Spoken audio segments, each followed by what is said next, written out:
Will he even be in bars? Oh yeah, because there'll probably be another part, right? They'll probably end up doing the first part of this trial and then cutting it for the night. Because I do gotta work tomorrow morning. There's that old familiar feeling again. The crushing pressure of this historic courthouse. Actually, no. It's a little different today. There's an even more menacing tension in the air. There's a menacing tension in the air here today, isn't there? I suppose. Yes, I think so. It can only be the result of the menacing appearance of the defendant. A little more courtesy, if you please. Oh my, I do apologize. However, you're certainly not mistaken that this trial is far from ordinary. What do you mean?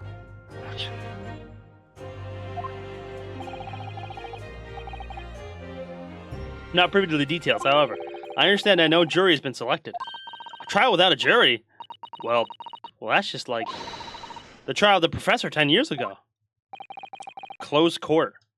Oh. Good morning, my dear fellows. Let's go. Oh, we got his hair back. Mr. Sholmes. Have you made note of my hair, Mr. Naruhodo? An outright victory for science, you must agree. To be perfectly honest, so much happened yesterday that, well, I completely forgot about your little hair problem. Huh. What to one man's a little hair problem is to another day of drinking dubious potion after dubious potion. You have no idea how my stomach ails me this morning. I fucking love Sholmes, bro. Oh dear, how awful for you. I'm afraid you only have yourself to blame, Mr. Sholmes. And good morning to you, Mr. Reaper. I'm delighted to see you look so full of vim. And I see London's celebrated great detective is as active as ever. Oh, you exaggerate, my dear fellow. Compared to my paltry engagements with a few trivial cases, the Reaper's overbearing presence is a far greater deterrent to the black roots of crime in our capital. And whilst I might not agree with your methods, there is at least one point on which I would readily commend you. What an honor. And that would be your eye for a good lawyer, sir. Mr. Sholmes, after all, behind this lawyer there's a very great mind, my own. What are you trying to say? I wish only to say that you should be prepared for quite a trial, Mr. Reaper.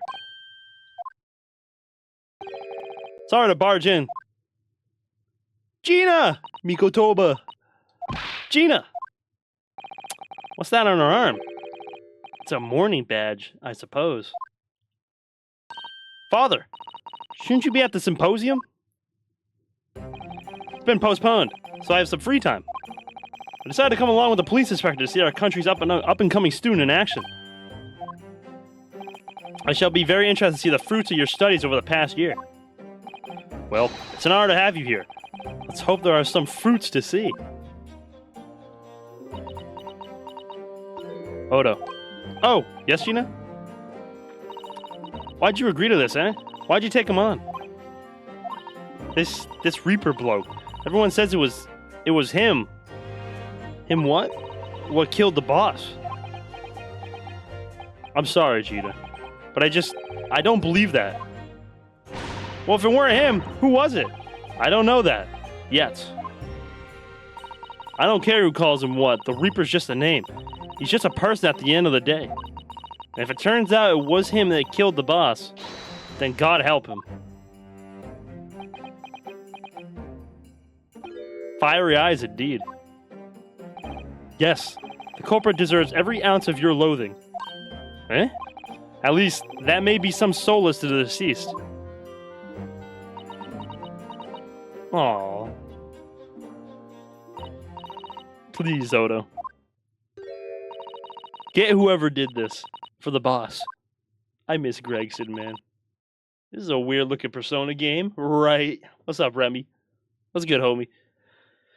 Oh, Gina. Why is my friend calling me at 006? Are you in Europe? I hate feeling this useless, but there's nothing I can do. So you've got to find who done this and make the wretch pay. Norway? Oh, sick. Nice. I'm from the US, so it's like 6 p.m. where I'm at. whatever that is in military time. 1800. Court will be in session shortly. Make your way into the courtroom at once, please. All right, then. Here we go. Norway. Norway. Welcome, man. I hope you enjoy, bro. I play pretty much... I play a lot of games. I play the Ace Attorney games. This is my first time through Great Ace, so... I play this. I'm a big Yakuza guy. I'm a big Persona guy. I do some multiplayers. I'm pretty much a variety guy. I do pretty much anything and everything, so... You just caught me playing this game. And I've been loving the Great Ace, I'm not gonna lie.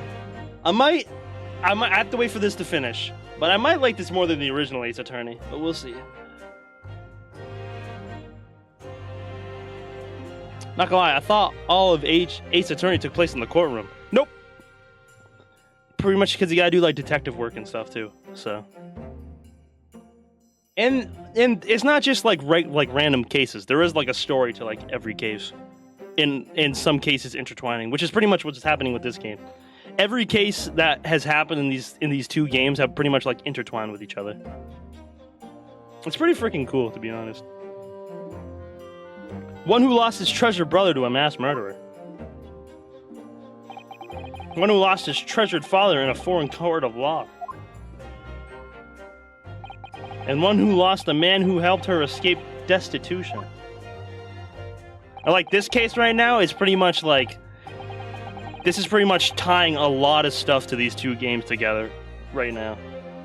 All that misfortune, all that pain on course to collide headlong in this trial. It's time to shine a light on all these dark events.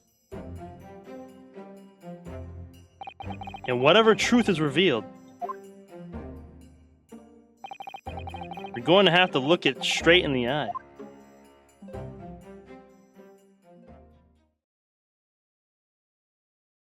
I don't know if I've ever played. I don't know if I've ever played that game. Devil Summoner Kuzunoa. Sounds familiar though. Kazuma, bro. It looks so weird seeing Kazuma on the other side. And in the name of Her Majesty the Queen, I hereby declare this court to be in session. It's funny. Two Japanese lawyers in a British court. Is this SMT spinoff? Oh, is it? Oh, cool. I've played a little bit of 5 when it comes to SMT. I'm playing 3 on my own. We are here to conduct the fair and just trial of the defendant, Barak Van Zykes. Counsels for the defense and prosecution, are you ready to begin? The defense is ready, my lord. Prosecution is more than ready. Oh, Kazuma-sama.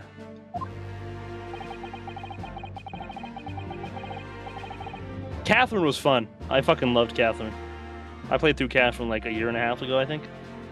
I've been wishing to see you in court again for so long, it feels. I never pictured it happening like this. I never thought I'd be facing you behind the prosecution's bench. I'm very excited for Atlus's new game, Metaphor. That game looks fun. I'm gonna try that one. The so-called Reaper of the Bailey. Oops. My bad. Don't worry about him, bro. Don't worry about him. He's that guy's a little special, Gorilla is. Has been a scourge like no other, undermining Her Majesty's justice system. Today, we must uncover the truth behind this scourge. A little? A lot. My bad, bro, a lot. This trial is going to be a lot more far-reaching than Inspector Gregson's murder. The truth revealed by the proceedings may have been unpredictable repercussions through the judiciary. Accordingly, they are to be conducted as a closed trial with no members of the public present. By Her Majesty's direct orders. How will that work, my lord? The burden of all arbitration and adjudication falls on my shoulders. Therefore, as you will see, the juror's bench shall remain vacant today. If no members of the public are present, might I ask who is currently occupying the gallery, my lord? They are members of the judiciary here to witness proceedings and ensure an equitable trial. Members of the judiciary. Oh my. This is a very unusual trial already. This is of course another unprecedented aspect to these proceedings on which I must elaborate. The counsel for the prosecution and the defense are both aliens of Great Britain. Why do you have to call us aliens, bro? Tony fella! Hey, man. I hope... Metaphor looks really good. I can't wait to pre-order it next year.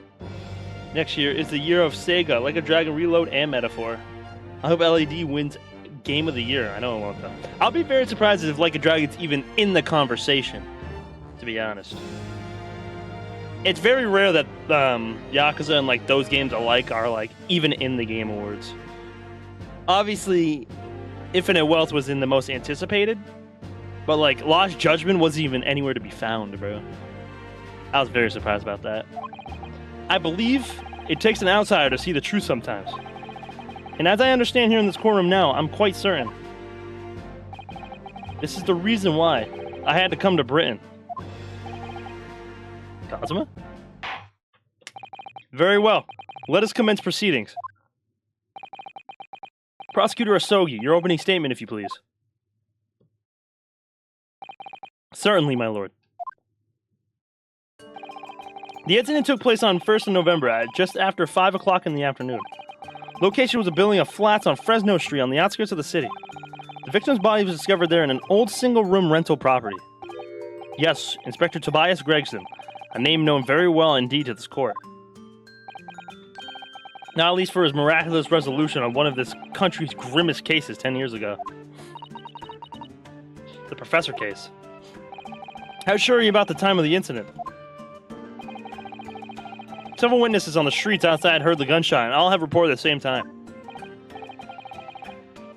Yes, that's what Gina told us too. There was a number of witnesses. I have here a plan of the room. The victim was found curled up in one corner. It's believed that he was shot from the front at point-blank range and died instantly. How the range has been determined? How has the range been determined? Excuse me. There was a scorch marks around the entry wound. Such marks are caused by the gunpowder used to fire the bullet.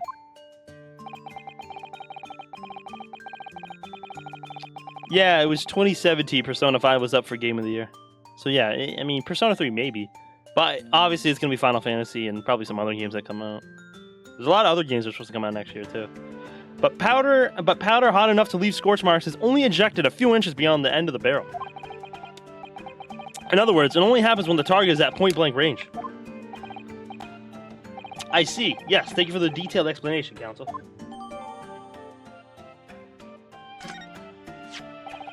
The murder weapon was found lying beside the victim. And have you managed to ascertain the owner of this firearm? No, my lord. Not conclusively. Bravo, Kazuma-sama. We're not trying to use the gun as evidence when its provenance can't be proven. Furthermore, my lord, as I've explained, the revolver was fired at extremely close range. The bullet passed through the victim and struck the wall behind him. This candelabrum was mounted on the wall. Holy mother of pearl, it's a guy! Baldur's Gate 3 has been getting a lot of attention lately. Oh yeah, because it won Game of the Year. I honestly am not surprised that game won Game of the Year. That game was so hyped up and it lived up to the expectations. I've heard it's like a very, very good game. We noticed that too, didn't we? My game of the year last year was Final Fantasy 16, though. I fucking loved Final Fantasy 16. Oh, Lotus Juice has a Twitch account. Nice. And the English voice actor for Lost Judgment, Greg Chun, also has a Twitch account. He was playing Mahjong like a couple weeks ago. That was pretty fun to watch. Thank you for the thorough report, counsel. The setting of the crimes is clear to me. You will submit the plan of the crime scene as evidence, please. As you wish, my lord.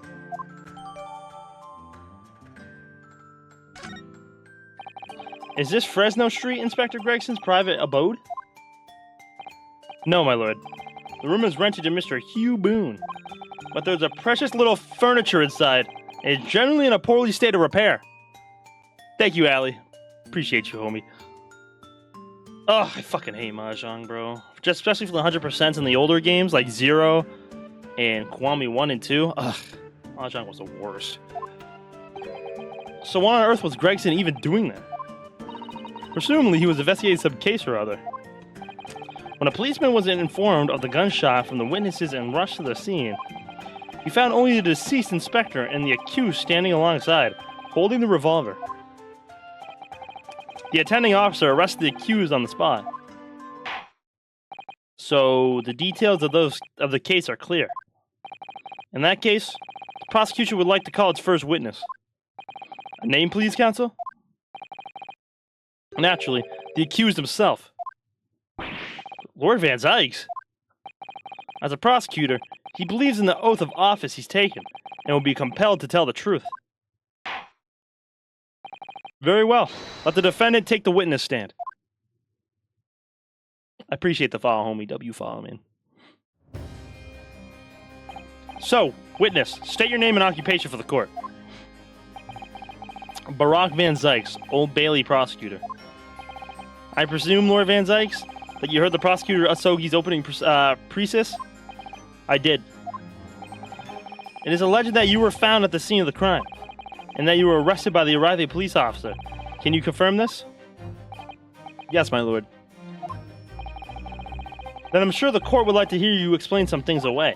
Namely, why you were there in the room on Fresno Street at the time in question, and what exactly took place.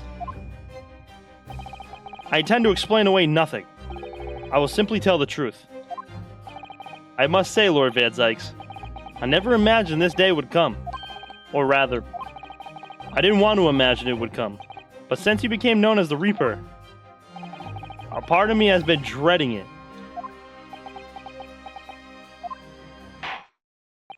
Your formal testimony, then, witness.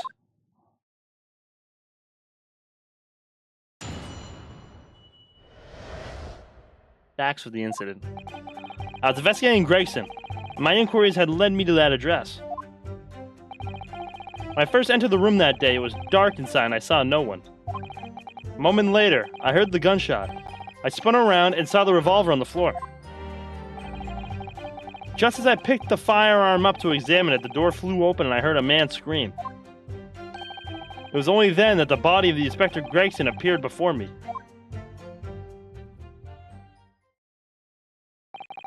That testimony was the whole truth? It was.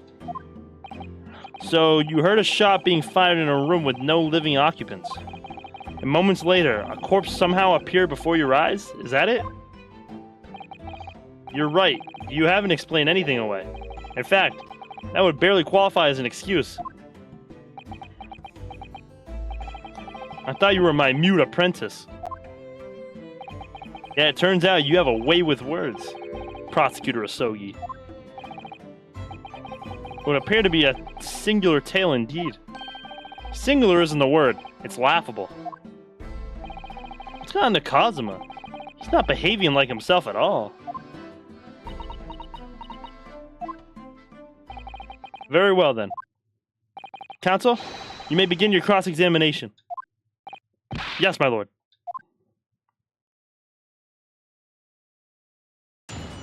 Oh, they got Asogi at the bottom too. Kazuma. Hold it! You were investigating the inspector? What on earth for? I'm not at liberty to say. Sorry? I'd identify a distinct possibility that Gregson was involved in a case I was investigating. Regrettably, Leo, he was killed before I could secure the proof I needed. Is the court to understand then that on the day in question you followed the victim to the scene? No. I was privy to his movement in advance. How? I stole into his office in the yard and consulted his diary. The address on Fresno Street was noted in the 5 p.m. entry. We illegally entered the man's office? In Japan, that alone would constitute a very serious offense. As it does in Great Britain, I assure you. Is that not the case, Lord Van Zykes? I was aware of the possible consequences. So, in summary, you're investigating the victim. And yet, you refuse to tell the court why. I didn't realize British prosecutors enjoyed such freedom to choose what to divulge under oath. Ugh. Why did I ever think I could defend this man?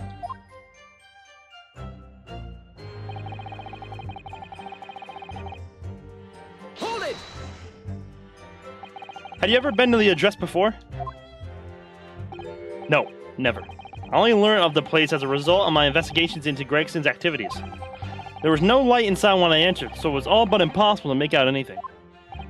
But at 5 p.m., the sun would only have just gone down. It would still have been reasonably light outside. The room has a window, but it was boarded shut. Very little light found its way into the room from the outside, so it was extremely murky inside.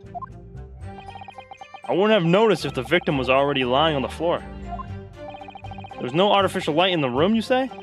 You're quite sure? I'm quite sure that the part of the room where the body was found was very dark. I have a feeling there was a small oil lamp burning on the desk, though. I couldn't say for sure. Look, Mr. Naruhodo. There was a small desk in the room just here. Yes, I remember. There was an oil lamp on it, as well as a framed photograph. When I entered the room, I closed the door behind me and started towards the desk to investigate. And what'd you find? Nothing. I never actually reached the desk.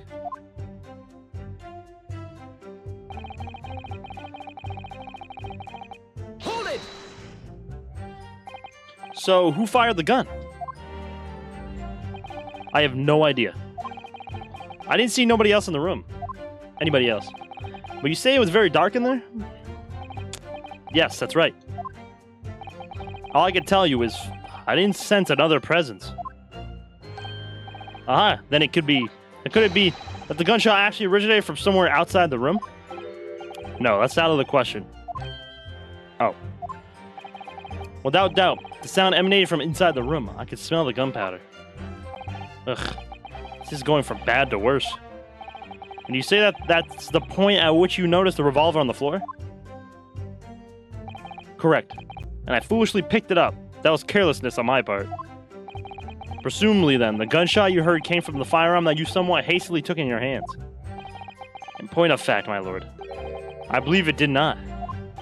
What?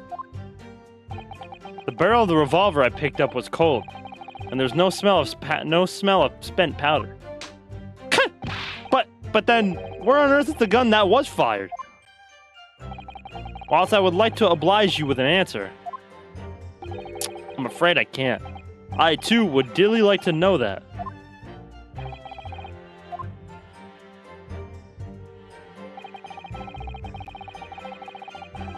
Hold it! A man, you say? One of the witnesses, I presume? That's right. One of the street merchants working on the Fresno Street. Who are these merchants? A number of them had set up their stalls directly beneath the boarded windows of the crime scene. A match seller, a newsmonger, and a peddler. They've all given statements saying they've heard the gunshot, but without thought of danger. They ran inside to see what had happened. Yes, Gina told us about that yesterday, didn't she? They burst through the door with some force, it would seem. They did. And almost gave me a heart attack in the process. But you're supposed to be the Reaper. The first man to come in immediately noticed the revolver in my hand and fled. A policeman patrolling on Fresno Street heard the commotion, but was able to arrest the accused shortly after the incident occurred. Anyway, the man's scream drew my attention in that direction.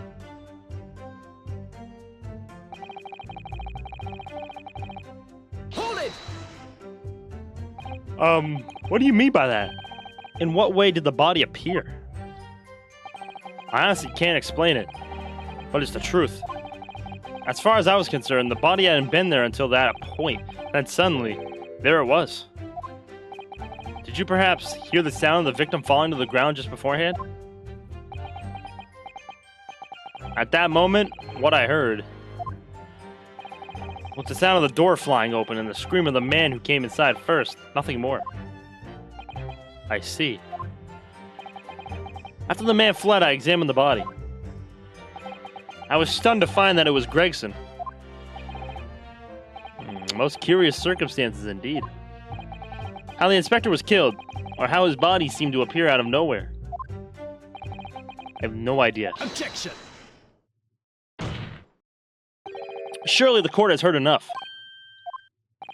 My lord, cross-examination has clearly revealed that the accused, Balrock Van Zykes, is lying on multiple fronts. What is that supposed to mean? Good gracious, counsel. The defendant is lying, you say? In his testimony just now, he claims that he failed to notice the victim's body because the room was dark. That's correct. No, that's impossible. As proven by this candelabrum. How does that prove anything? If you examine the tip of the long candle, you can see it has been blown off by a powerful impact. One would assume that the projectile from the firearm passed through the victim and struck the candle.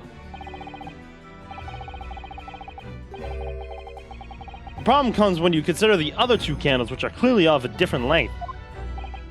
Yes, I can see that only the candle that appears to have been struck by the bullet is long. Is this like the prosecutor version of Kazuma's theme? Because this is fire. We could reasonably accept someone to have lit all three candles together. Which begs the question of, why only one has ended up longer than the others? That must be because that particular candle was extinguished when the others were still burning. Ah! That's right. When the candle was hit by the bullet, it obviously went out. But the other two candles would still have been burning, so the fact is, the victim's body would have been illuminated by the light still thrown by the candelabrum. And the accused's claim that he couldn't see the body clearly contradicts those facts. And now, to the next lie. There's more? The accused also claims never to have visited the scene of the crime before. That's the truth. In that almost empty room, the police discovered something very unusual. A board covered from top to bottom in police documents and newspaper cuttings. Yes, that's right. We saw it too. It goes without saying that the contents of the police documents cannot be divulged, however. They include a number of reports from various historical cases, the oldest of which was from 10 years ago. 10 years ago? This is starting to sound familiar. There's a common thread linking all the documents on that board. Indeed. What is that common thread, counsel? They all relate to cases prosecuted in court by Balrock Van Zykes. All of them? And furthermore, all those cases are ones in which the defendant was acquitted. Good lord.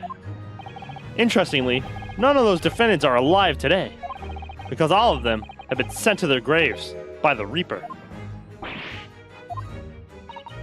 Oh no. In short, that dingy little room is the Reaper's secret hideout and its base of operations. The Reaper's hideout? And yeah, if the Reaper would claim never been to his own secret hideout, no one would believe that. No, the truth is, we've been looking at this backwards. Backwards? Explain, counsel. Inspector Gregson was investigating the identity of the Reaper. When he discovered the location of the man's secret hideout, he was killed. As I'm sure everyone can imagine, by the Reaper's hand. What? Opa.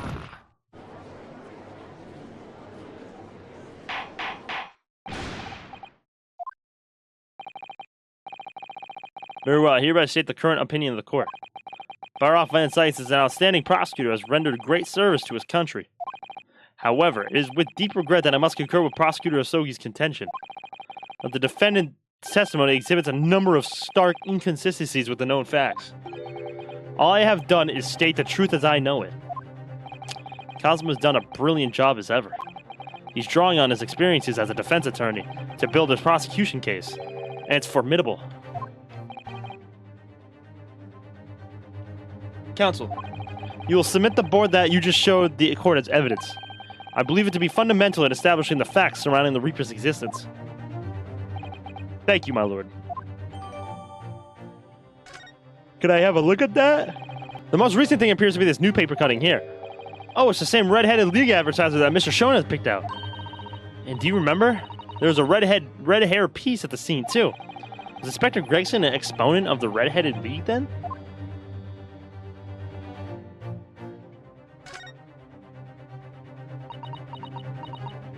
Oh, what's this? Mr. Naruhodo, look! Oh yes, it's a smudge of some kind, in fact. It looks just like a handprint. And the color. That's blood, isn't it? Oh dear, how disturbing. And now the prosecution would like to call new witnesses to the stand. Witnesses who saw events unfold on the day in question. They were mentioned in the previous testimony too, if you remember. Yes, the street sellers who heard the gunshots and went in running into the room. Very well. Lead the witnesses in. The defendant may step down from the witness stand. Certainly, my lord.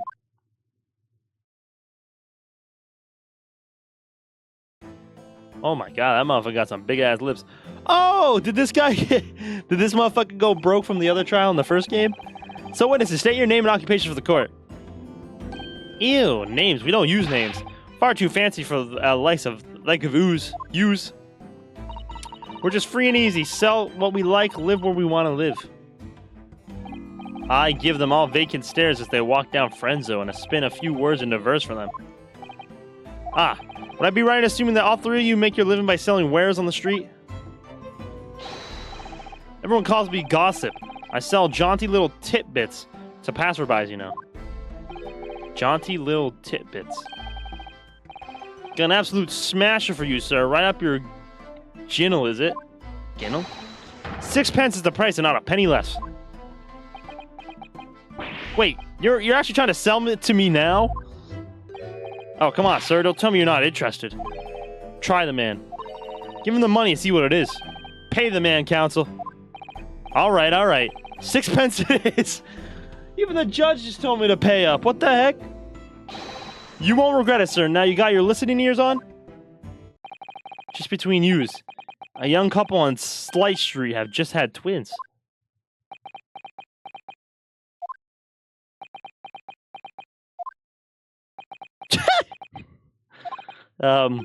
Is that it? No, that's not it. It's gossip, isn't it? It wants to spread, but that bit's up to you and your mouth, of course. I've got more, you know. Want another juicy one? 6 pence it is, if you're curious. I am curious, yes, about what's going on just under that fat bottom lip of yours. Namely, that unusual bruise or whatever it is that's poking out from under your collar. What the neck witness then? What name do you go by and what do you sell? Me? I'm Venus. That's what everyone calls me. Funny, innit? Oh, she sells firecrackers. I sell these lovely little fireworks to all the local school kids.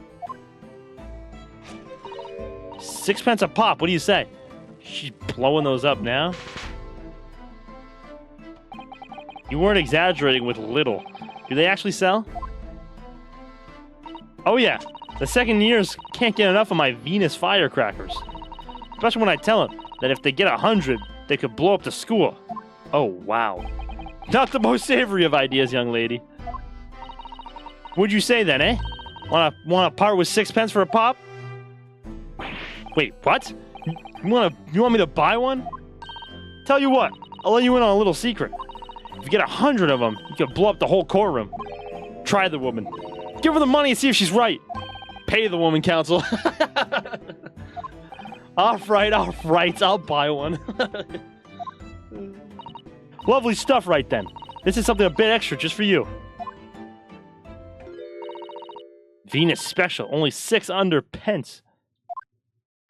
600? It's 100 of my regular fireworks. Nothing little about that, is there? There'd be nothing little about the punishment if I blew up the Old Bailey either. Oh.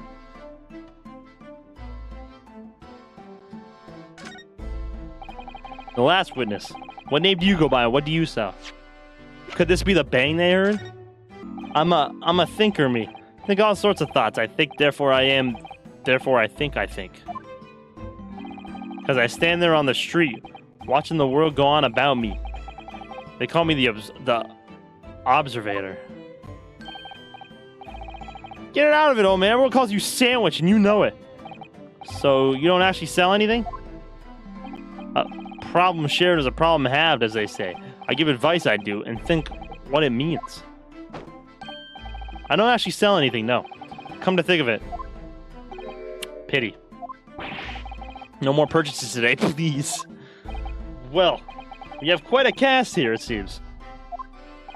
They conduct their business on Fresno Street from the morning until night, my lord. And always in the same place, directly adjacent to the crime scene. I see. And thus they heard the gunshots, I suppose. Not only that, but they very bravely ran in to see what was going on and witnessed the crime. Well, I'll be beggared, I thought, just between yous. Venus de Milo. What am I to do? What a terrible thing I saw. What I think is, if all we see is light and shadow playing with our eyes, is any of it real? Very well. The court will hear the formal testimony of these three witnesses now. You will describe in detail what you witnessed and heard at the time of the incident.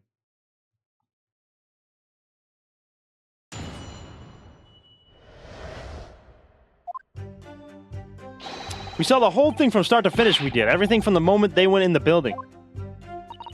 It was less than a minute after the Reaper had gone inside that all we heard was a big bang. Seems to me that quick to talk is quick to walk. Gossip couldn't wait to go see what had happened. I ran into the room and there he was, the Reaper, gun in hand, standing over the dead body. I was scared half to death of me, so I ran off to find a copper.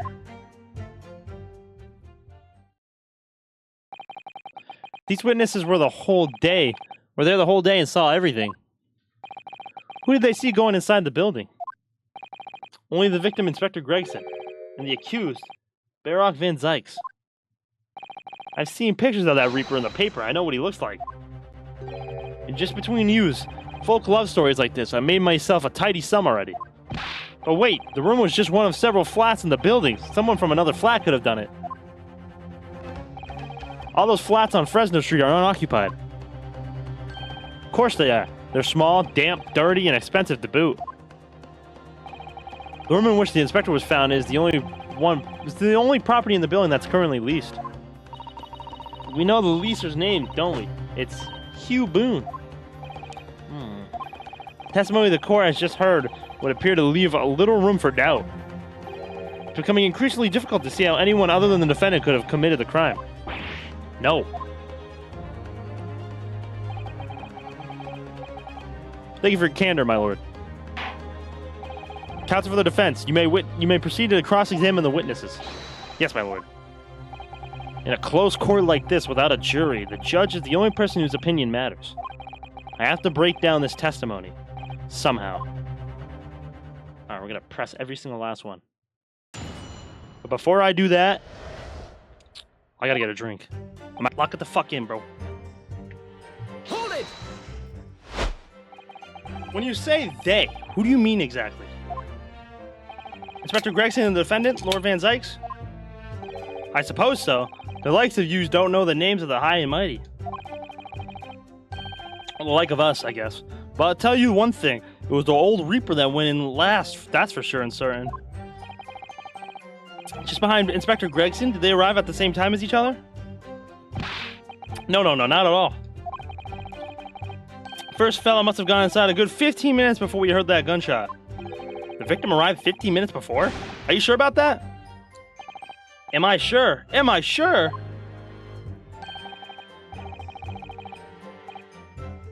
Does it seem likely that I've forgotten a fellow with bright red hair like that, does it? Yeah, his hair was really red, weren't it? Redder than mine, the flaming fireworks even. Redder than my flaming fireworks. That fiery red mop still burnt on the inside of my eyelids as it is. Wait a minute. You're saying the man was a redhead?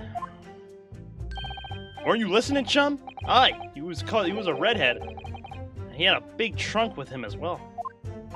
But Inspector Gregson's hair isn't red. Not by any stretch of the imagination. It seems likely that the person you saw wasn't in fact Inspector Gregson at all, but some other third party. No, I hate to break it to you, but the witnesses are correct. What? Just have a look at this photograph of the scene, the victim taken at the scene. Yes, that's it. Gregson, no! And a red hairpiece? Ah. Of course, we saw one on the floor when we investigated the scene, didn't we? I still refuse to believe Inspector Gregson wore a hairpiece, though. So then why on earth would he have been wearing something like that? The color does seem to suit the man, one might say. The photograph will be submitted as evidence, please, counsel. It doesn't even look like it's on his head, bro.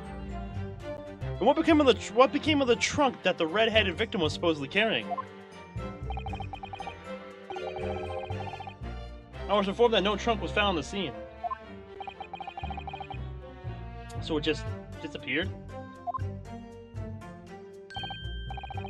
What, do you expect us to have been watching the building every second, do you? We definitely saw him in the dock going in though. No question about that.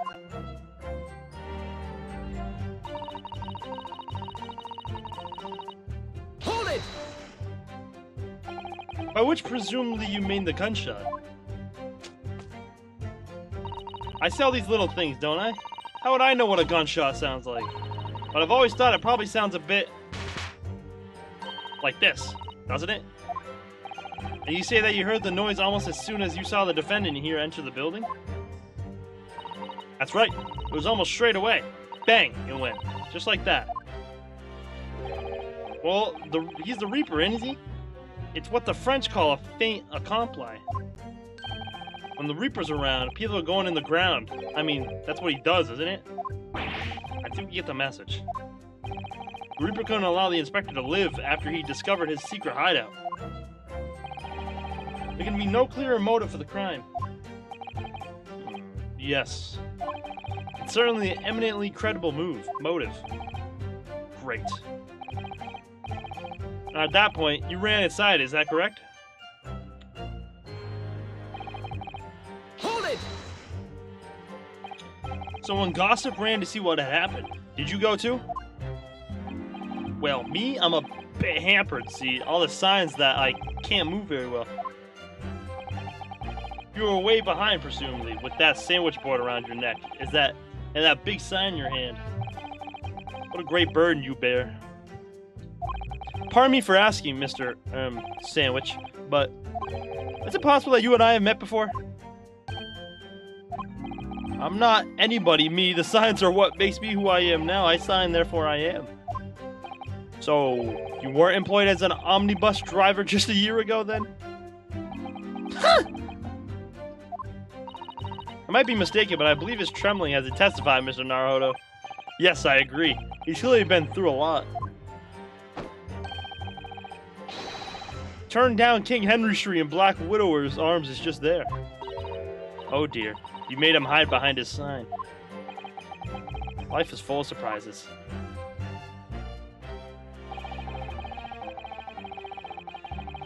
Hold it! So then you were the first person to arrive on the scene, is that right? That I was. Kicked the door open like a professional I did and yelled out, "What's going on? What's going off here?" Lord Van Zeitz claims all he heard was a man scream, though. Was it dark inside the room? No, not dark at all. There's candles burning on the wall. Really? And then there was a fella collapse to the floor. Just between us. It's the first thing I noticed when I got inside. Ah, I see. Even though Lord Van Zeitz claims not to have seen any lights on the wall. Next thing I noticed was something standing right beside the body. The accused, Baroque Van Zeitz.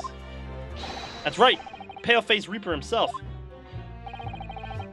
I was a little shocked, I won't deny it, but I'm no lily-livered coward. I stood my ground and gave the Reaper a cold, hard stare myself. Excuse me. You have something to add, Mr. Sandwich? There's really nothing to me. Empty in the head I am. Just two slices with no middle. So I don't know what you could want with me. I think that maybe you just remember something. Having heard Mr. Gossip's last statement, I mean. What I think is we're real all nothings really. We try to dress ourselves up as something else, but at the end of the day, we're all just street sellers. That's enough out of you, Sandwich. Keep your trap shut now. Unless you want us to make you into a real sandwich. When he saw the Reaper, he fell clean over on his backside. That's it? Oh, you rotten beggar. I told you to keep that a secret. He screamed, he did. Screamed and scrambled off on all fours. That's all I wanted to say. Mr. Gossip, is this true? The floor was dead slippery, that's why. Planted my hand in a filthy pool of blood, didn't I? Yuck. What? Pool of blood? Well, listen here. Even when I was sprawled on the floor, I still kept giving that Reaper a cold hard stare, and you don't forget it. Let's go back just a little. Did you say you got blood on your hand? I did, eh? Happens to the best of us at times, doesn't it? I was scared, so I slipped over. Keep it just between us, can't we? No, Mr. Gossip. I'm going to have to ask you to add that information to your formal testimony. Oh, if I must. Alright, there it is. Objection! So you wiped off the blood from your hand on the floor of the room. Are you quite sure about that? Well, what else do you expect me to have done, eh? Does it really matter? Objection! The police found no such handprint on the floor during their investigations. What exactly is the defense asserting? Objection! If you listen, you'll find out, Prosecutor Osogi. Certainly, there was no bloody handprint found on the floor. What are you trying to say? There was a handprint in blood left very clearly at the scene. On the back of this notice board. Ah. Phew. Ah, yes, indeed. Indisputably, a handprint in the distinctive color of blood. Hey, you're dead right. That's my right hand. I know it anywhere. Objection! The witness very definitely testified that he wiped his hand on the floor. Any handprints on the back of the board are irrelevant. Objection! Not if the board itself had fallen over onto the floor. In that case, it was quite possible for the witness handprint to have ended up there. Just look at the floor plan of the room. The notice board was on the opposite corner of the room of the victim, in an upright position. Even if it had somehow toppled over, it was lying on the floor at the time. Would have been a considerable distance from the body. I fell over when I came across the body, so I was basically right next to the corpse, not on the other side of the room. In other words, the defense's assertion is contradictory. Yes, it is. There's a very definite contradiction here for which there must be a reason. I take it that you formulated a proper hypothesis, counsel?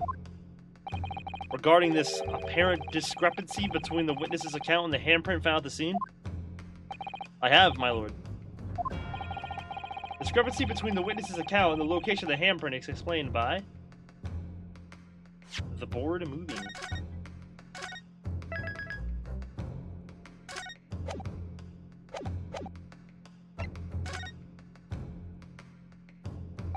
The real contradiction here is that the handprint itself, not where it was found. As the court could see, it's upside down. Good gracious, so it is. When the witness had pushed his hand against the board, the fingers should be pointing upwards. What does that tell us? It tells us one simple fact. When this handprint was made, the board must have been lying on the floor as I previously suggested, which means that after the incident, it must have been moved. What? Objection! You're claiming that somebody moved the notice board after the shooting? Then tell the court who? I don't know that yet, but the point is, when you consider all the testimony we've heard so far, we can now be very clear on one point. What that would be the position of the notice board at the time of the incident, my lord. So, counsel, I must ask you to clarify your assertion for the court. At the time of the incident, where do you maintain the notice board was situated? It was next to the body.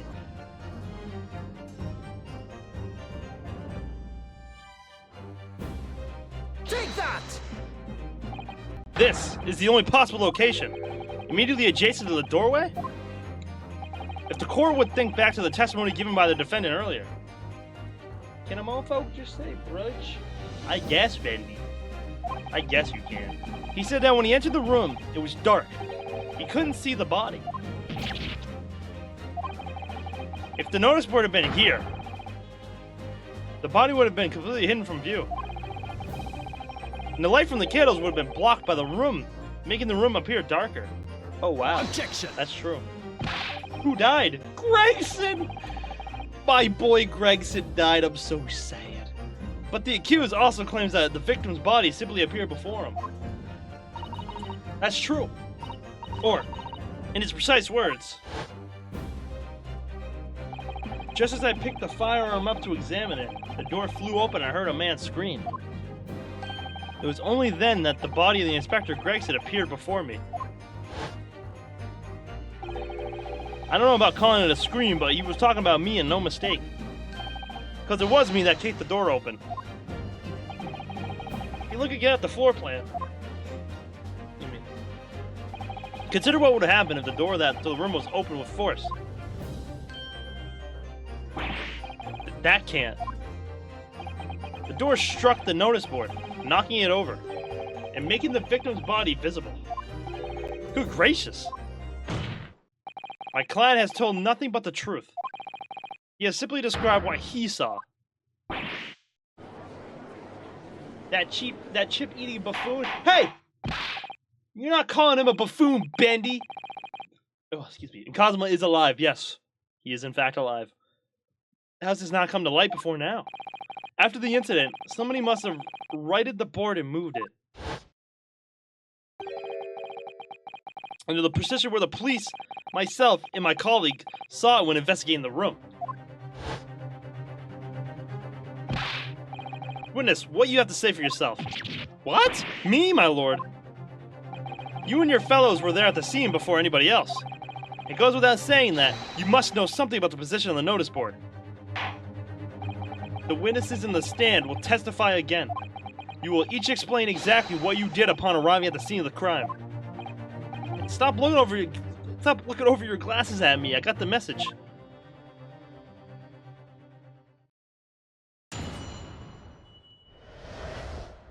You will not call Gregson a buffoon, Bendy. You're making me mad and shit. I miss Gregson, bro. There's a lot of people in this case. Holy shit. I don't know anything about their notice board. I just wiped my hand on it, that's all. Well, don't look at me. I haven't got a clue about it. I was doing business with some second years at the time. I don't know anything about anything. I'm just a bystander, me. Just a sign at the crossroads of life. It was a Reaper, I bet. He's got a face that screams bored. I can't see how this changes anything anyway. The detective still died when we heard the gunshot.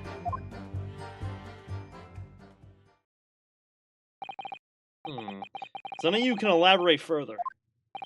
Shaken by the crime they witnessed, and with only the light of a few candles and an oil lamp by which to see. You can't expect these witnesses to be able to give a more precise account of what happened. That's right. Yeah. You don't pay too much to expect too much. Killing and assassinating as soon as you get here, Kia? It's man's endless quest for knowledge that's destroying the world. That's what I think. You scuffed that run. Meowdy! Mrs. Sue, Meowdy! Do you really? In any case, as this testimony shows, even if the notice board was moved by somebody following the incident, it makes no difference.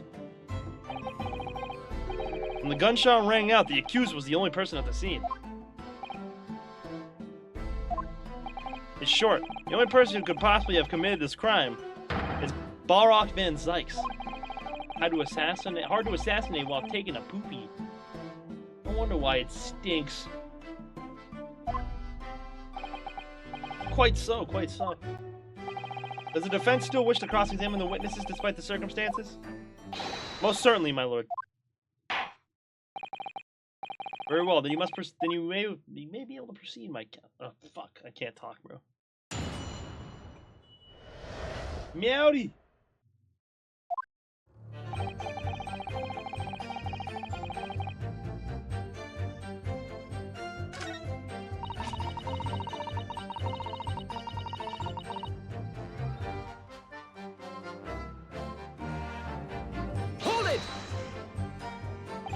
When you say you were doing business with them, you mean you were selling them fireworks? Yeah, what else? There's a priory school just around the corner, see? Those cheeky little so-and-sos have got a plan to blow their school to up the kingdom come. Huh. So I've been telling on them, letting their teachers know what they're up to. Oh, you have? Yeah, wouldn't want anyone to get hurt, so let the school know the kids are playing with dodgy toys. Then, praise the Lord, the teachers take all these fireworks off them. And then, praise the Lord again, the kids all come back to buy more. Everyone's happy, see? What a racket. Of course, and sometimes the teacher give me a little bonus to thank me for letting them know. It's a busy old life selling explosives. Venus is a guileful goddess indeed.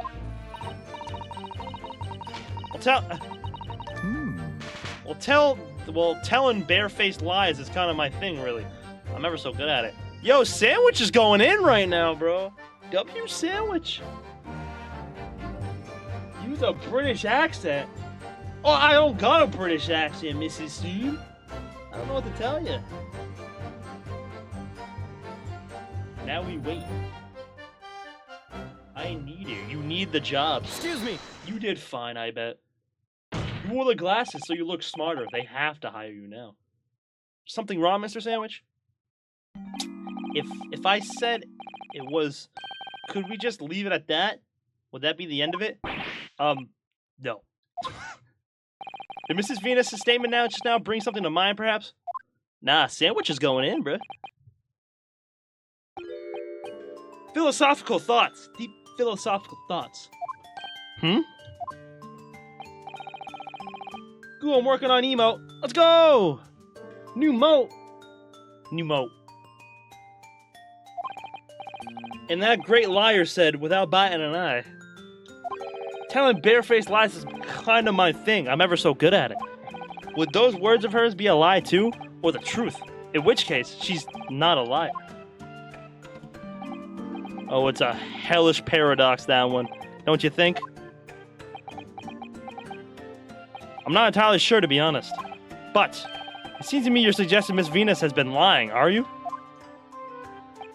Say it, Sandwich!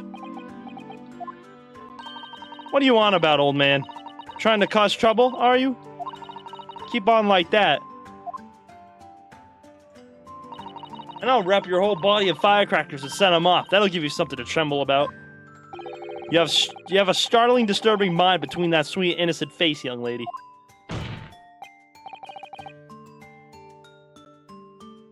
Yes, Miss Present for Goo.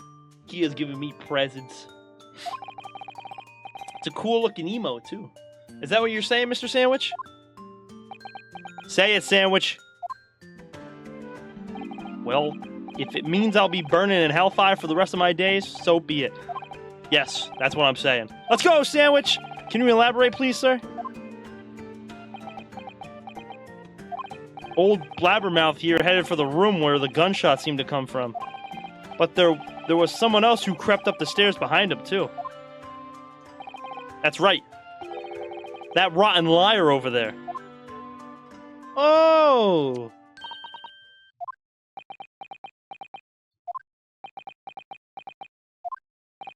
Do you mean to say that you did, in fact, betake yourself to the scene of the crime after all? What'd I tell you, eh?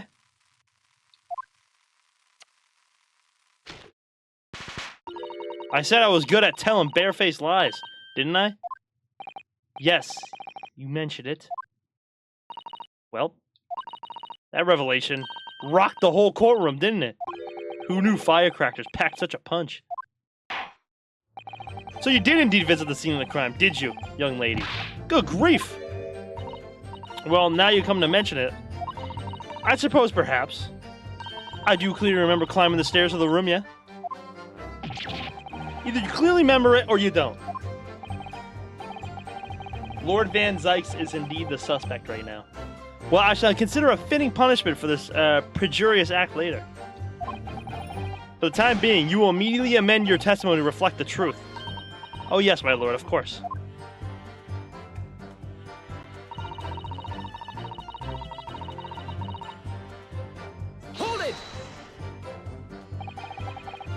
burnt Gregson's fries. He burnt my shake. You make a habit of lying, do you, Miss Venus? Well, I suppose so. I don't really know, to be fair. If you want my advice, though, I take everything I say with a big pinch of salt. Alright, but you did in fact go to the room where the victim was killed on the day in question, didn't you? Oh, please. As if I would. I can't think of anything more terrifying. The truth, please? Well, alright. Just a bit, then. I mean, a girl my age is curious about stuff, you know? Did you touch anything at the scene? Oh, please, as if I would. I mean, there was a dead body on the floor. The truth, please.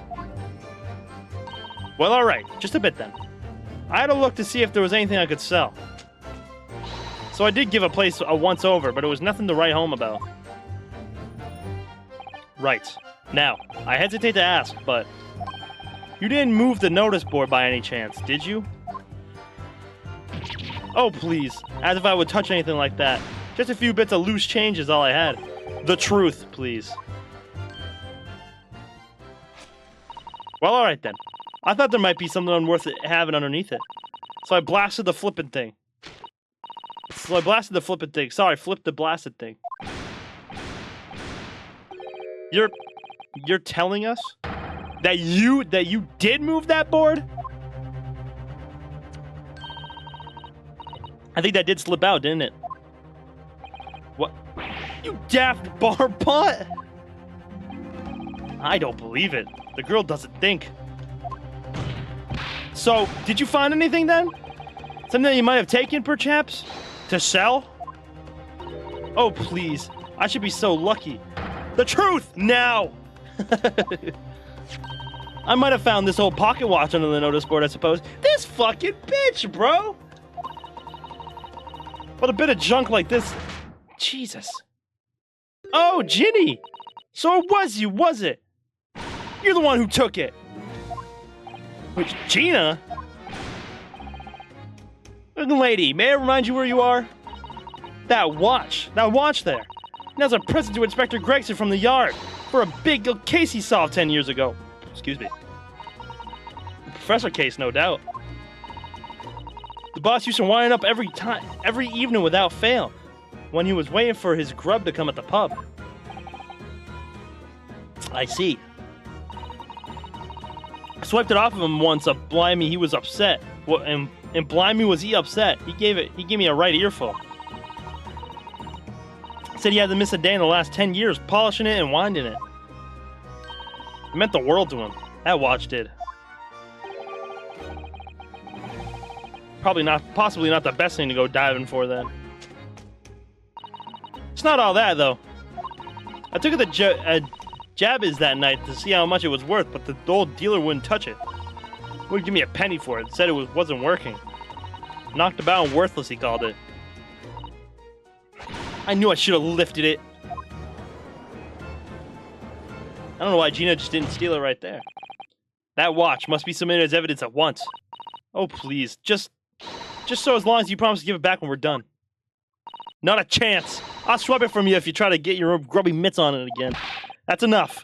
Hand the watch to the bailiff forthwith. Now, children, watch your manners. Good Lord. The glass appears to be broken. More than likely, it shattered when the inspector was shot. It doesn't tick anymore either. Which is why Jabez didn't want it. What a waste, eh? Yes, indeed. It appears to have stopped at the hour of 5. Exactly when the gunshot was heard then. Which supports the prosecution's claim, of course.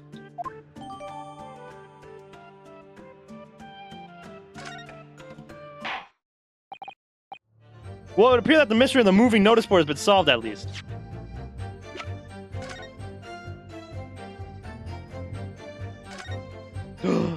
Wait a second.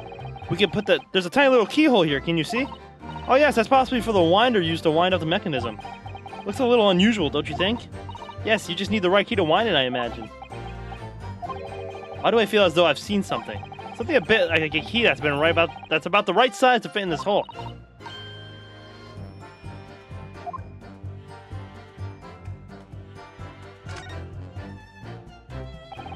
tiny little stub sticking out from this small hole here. Look. I suppose there must have been a little knob or something on that for setting the time. In that case, seeing as we know the inspector took such good care of this watch, it probably broke when the incident occurred, didn't it? Yes, of course. Which could mean that there's a small part of the watch still at that scene. Maybe.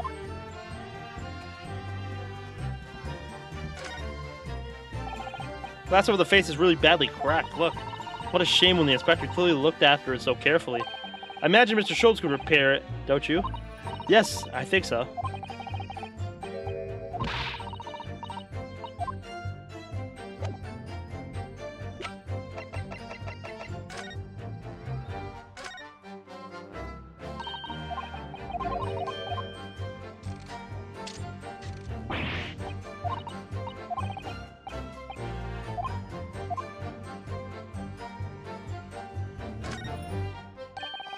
Mr. Sada, do you think perhaps this key could be the key for the Inspector Greg's watch?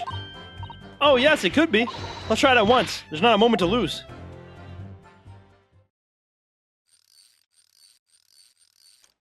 I knew it! A perfect fit! And look! The Inspector's watch has started going again. Ah, so it's obviously not just been wound up, that's all. What is it, Mr. Sada? Well, the watch isn't actually broken after all. I have a feeling it could have profound implications. She's deep in thought now. Perhaps I better start thinking deeply too.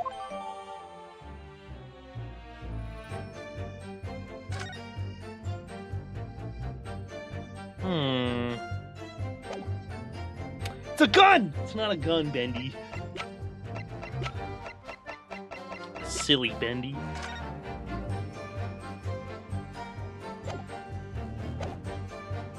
Well, it appears the mystery of the moving notice board has been at least solved. And as predicted, it had very little bearing on the case. Now then, continue with your cross-examination, please, counsel.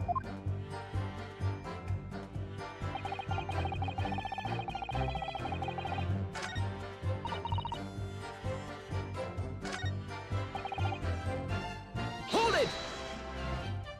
It is a gun. No, it isn't! Mad short. But you did go to see what happened in the room, didn't you? Fresno Street is my whole world. It's all I know and all I know of it. I have to make it my business to know if I want to hold my sign up high. So to go to see what happened, it's not the destination that's important, it's how you get there, isn't it? Did you notice the notice board in that room? If you think about it, we're both the same species. Okay, bruh. So if I spotted it, I might have tried to trip it up out of a sense of rivalry, I admit. Someone really needs to tell you that you're Homo sapiens, not Homo siniens. Does that mean that you didn't notice the notice board? I can only repeat what I said before. I don't know anything about anything. Just a bystander. Alright, bro.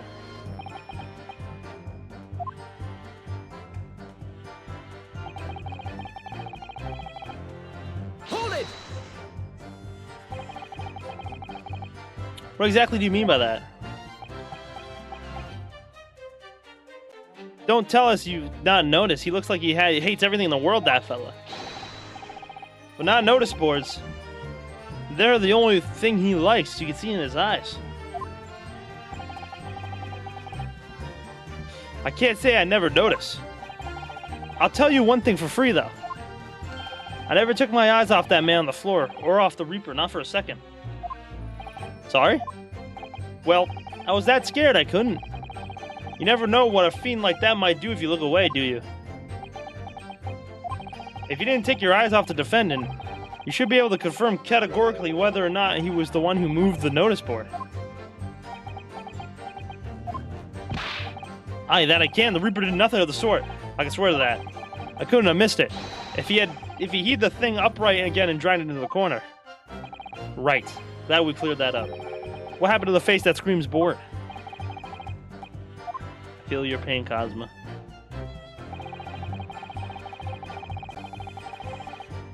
Hold it!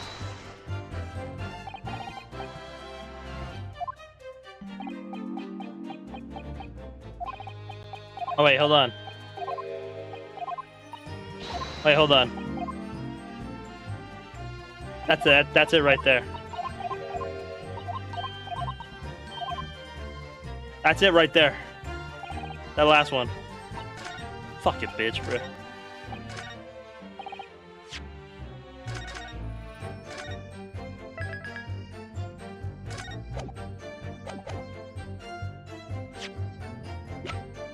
Objection! I'm afraid that's not necessarily the case. Oh? At the scene, we found this key to the winder of the inspector's pocket watch. A key? And having wound the pocket watch, we discovered that in fact it still works. You see, the watch didn't stop because it was broken at all. And that fact completely undermines one of the most fundamental premises on which this entire case has been built. What? Beam, beam, beam, beam, beam, beam, beam. But counsel, the watch was stopped at almost exactly 5 o'clock. Yeah, which is just when we heard that gunshot. It is exactly the hour. That time, the time that was showing on the watch tells us nothing other than when it was wound down. That's merely a coincidence that it happened to be at 5 o'clock. Objection! Even if that's true, the 3 witnesses here all heard the gunshot at 5 o'clock. So that's obvious when this crime was committed. Objection! No, that doesn't hold. Why not? Recall what Inspector Lestrade said only moments ago. Boss used to wind it up every evening without fail when he was waiting for his grub at the pub. Say he hasn't missed a day in the last 10 years polishing it and winding it. It meant the world to him, that watch did. The victim was in the habit of winding his watch once a day in the evening. We can reasonably assume, therefore, that he wound the timepiece on the evening before he died as well. Yes, that would be entirely reasonable. But, if that's the case, you wouldn't expect the watch to have completely wound down by 5 o'clock the following day. Oh, aye. Well, how do you explain it then? In summary, the evening before the day of the incident, when the gunshot rang out in that room, the inspector was already unable to wind his watch. You can't mean... What would stop a man winding his watch if he's been in the habit of winding it every single evening for 10 years? The obvious answer is that he was already dead.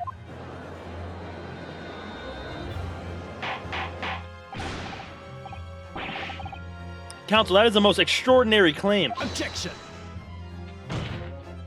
Extraordinary isn't the word, it's absurd. You claim he was already dead the night before? Do you really think that Scotland Yard's coroner would have overlooked something like that? On that subject, there was something rather surprising. There's actually an omission in the coroner's report. The time of death is not noted. That's right. Wait a minute, you're forgetting that my legs went from under me when I kicked the door in. What do you mean? Like I said, I planted my hand in a dirty great puddle of blood. Yes. So the victim's blood hadn't dried, it was fresh. He catches on fast, doesn't he? Objection! But that blood could be explained in any number of ways. It could have been put there afterwards. Some fresh blood could have been poured over the victim's body after he... Does my learned friend think that the fresh blood is available at every street corner? Well, it needn't necessarily have been human blood, of course.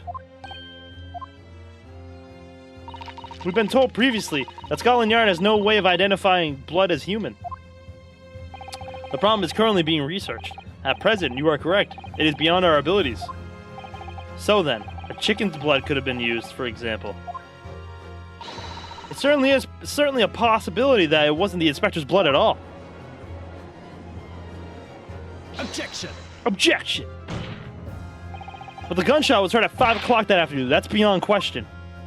Is it, though? What? Given that, the time of death of the victim has already been called into question, Is it beyond the realms of possibility that what these witnesses heard wasn't a gunshot at all? Oh, please. What are you trying to say? Us lot know what we heard, and it was a loud bang that came from that room. Now you listen to me, a street seller's ears are his livelihood. I don't doubt your ears, sir, but all you can state with certainty is that you heard a noise. Eh? Explain yourself then, counsel. A noise that sounds like a gunshot could have been made with... Take that! Well, the culprit could have used something like this, for example. What? Yes, please. Show the court how you could use that to create a gunshot.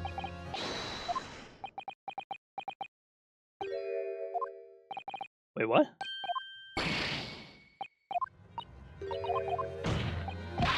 Was it not the firecrackers? Am I supposed to, like, inspect these? Maybe I'm supposed to inspect these. Hold on.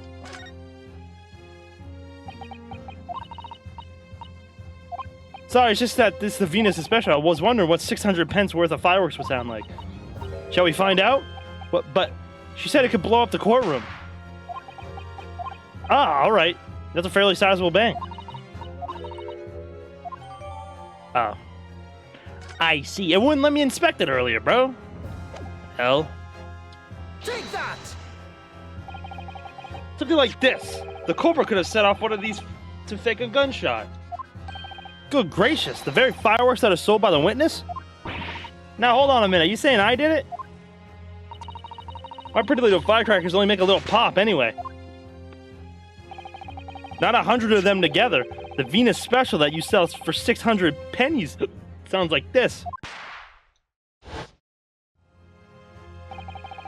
As the court can now attest, sounds very much like a gunshot, in fact. You're trying to suggest that somebody set off one of these fireworks at the scene? $6 flashbang. Nice. Nice. I'm suggesting that somebody knew the defendant was in the room at 5 that day. It's not to implicate him by creating a sound like a gunshot for these peddlers on Fresno Street to hear. Objection! But even the accused himself has testified that he saw no one else in the room at the time. Whether it was a gun or a firecracker, the only person present to cause that bang was Barack Van Zykes. One whiff of a match and my firecracker goes pop. See? That's why people like him. I fear for your fingers, young lady. Objection! Recently, during my time here in Britain, I've learned of a very useful invention indeed. Something called a time bomb. Good heavens, a bomb! Yes, a device that allows you to blow up whatever you would like, whenever you like. This is Arhodo. I worry that your unfortunate phrasing there may lead to yet another international incident. No, wait. It's the whenever you like part that's important. A time device? And they used the fucking watch, bro. Yes, exactly, a time device. Something of that nature could have been planted at the scene. A device that was able to produce the sound of a gunshot long after the culprit had left. Your extravagant claim will have to be substantiated with evidence, counsel. What proof do you have to suggest in any way that a time device was employed to create the gunshot sound? Take that! You're suggesting this could have been used as some sort of time delay device? I did think so, my lord.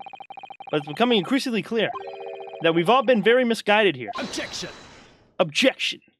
Yes, by you. What? What?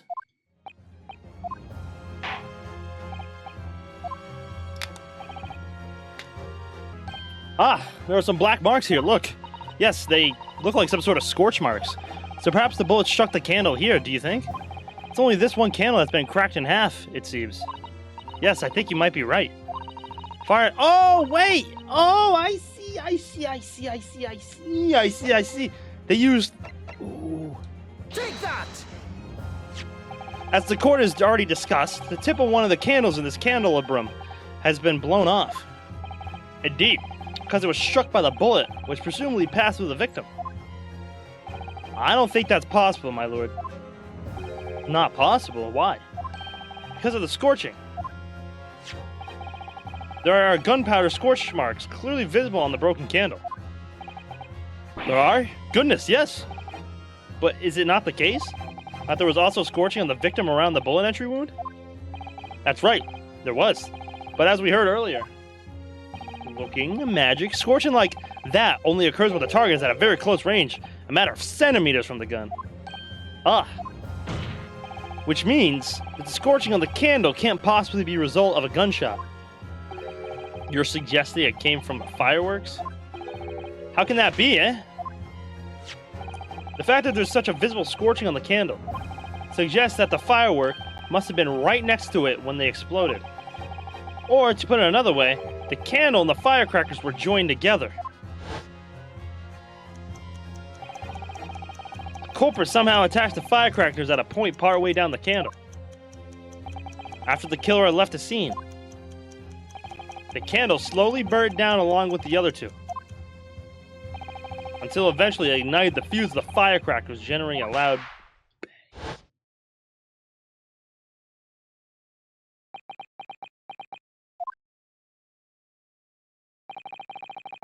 And that's how these three witnesses came to believe they heard a gunshot at 5 o'clock. Well, what a plot. This implies that the victim could have died earlier than we've been led to believe, the previous day even. Now, just hold your horses. All us lot here saw the victim going into the building, remember? I couldn't forget that flame-colored hair even if I wanted to. The person you saw entering the building wasn't the victim at all. Consider this. Obviously, anybody can wear a wig. Now, the person that these witnesses saw entering the building 15 minutes before the incident occurred could easily have been someone else entirely wearing the red hairpiece. Someone else? Do you mean to say it was the same person who contrived the firecracker trick? In other words, Inspector Gregson's killer.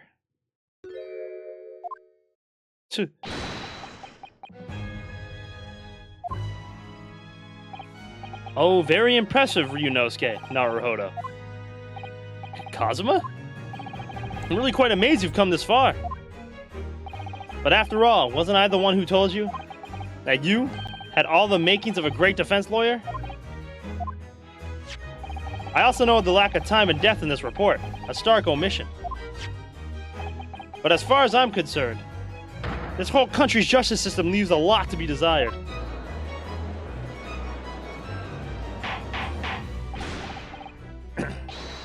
Prosecutor Asogi, what on earth do you mean by that statement? I hear that many of the leading members of Britain's judiciary are present to observe this trial today, so we cannot allow even the slightest doubt to be overlooked. The defense's assertion about the time of death based on the victim's stopwatch is just conjecture.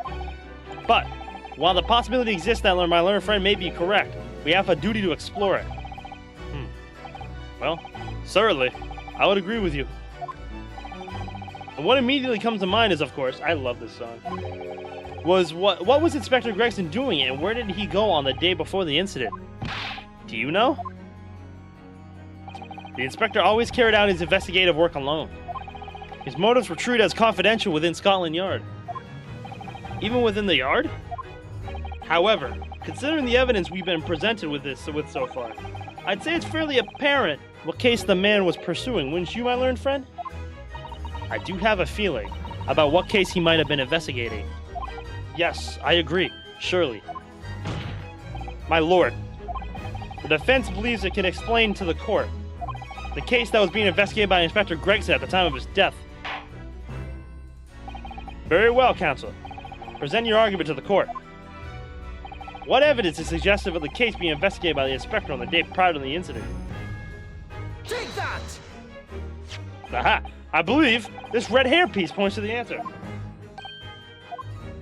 We might assume it was part of a disguise used to carry out an undercover investigation.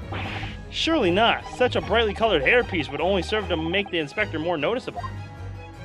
Yes, that's quite true. It would definitely have made him stand out in a crowd. Except, that is, in a crowd of gentlemen from the Red-Headed League. The Red-Headed League? So, you'd already worked it out. What on earth is all this about? Is there such an extraordinary league of gentlemen? The Red-Headed League is currently under investigation for a grand deception. A deception of what nature, Council? They've been targeting red-headed men across all of London, tricking them out of small sums of money. 2 men were arrested for the misdemeanor only of yesterday, in fact. My lord, the defense calls for those 2 men to be summoned at once. 2 redheads?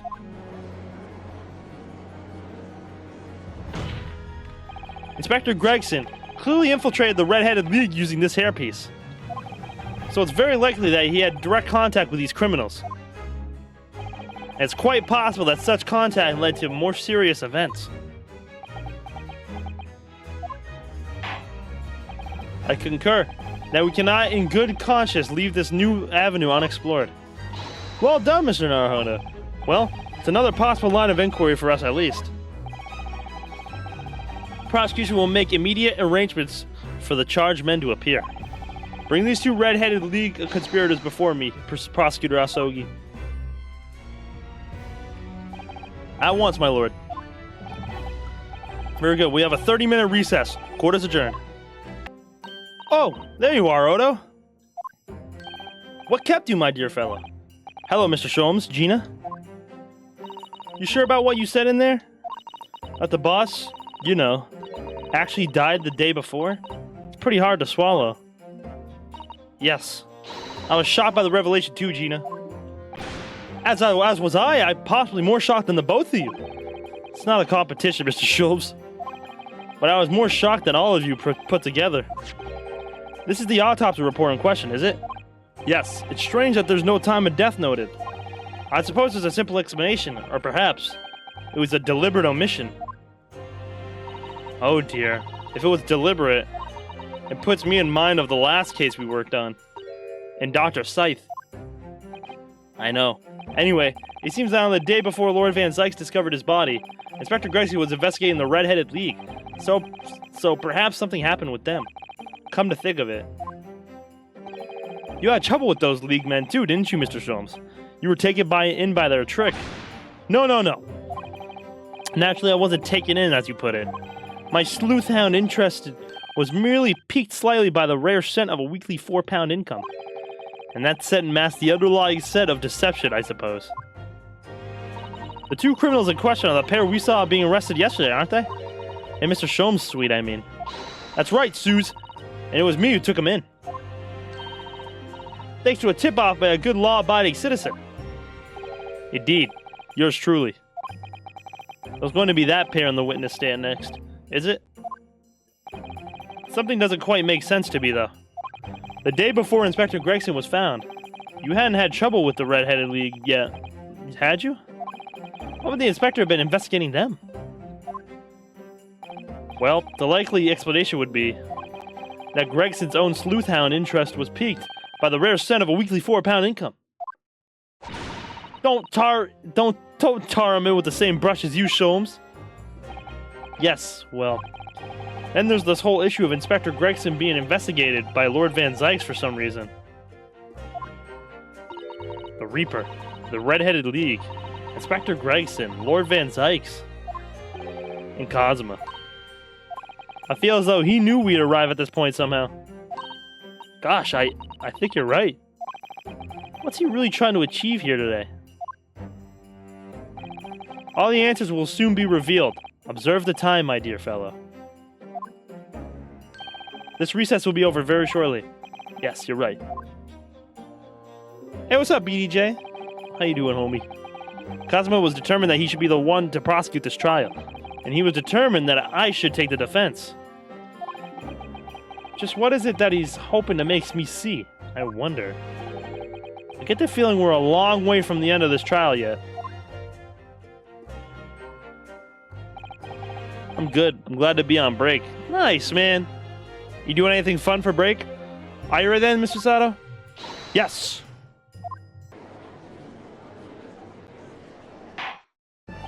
In the name of Her Majesty the Queen, I hereby declare this court to be in session again.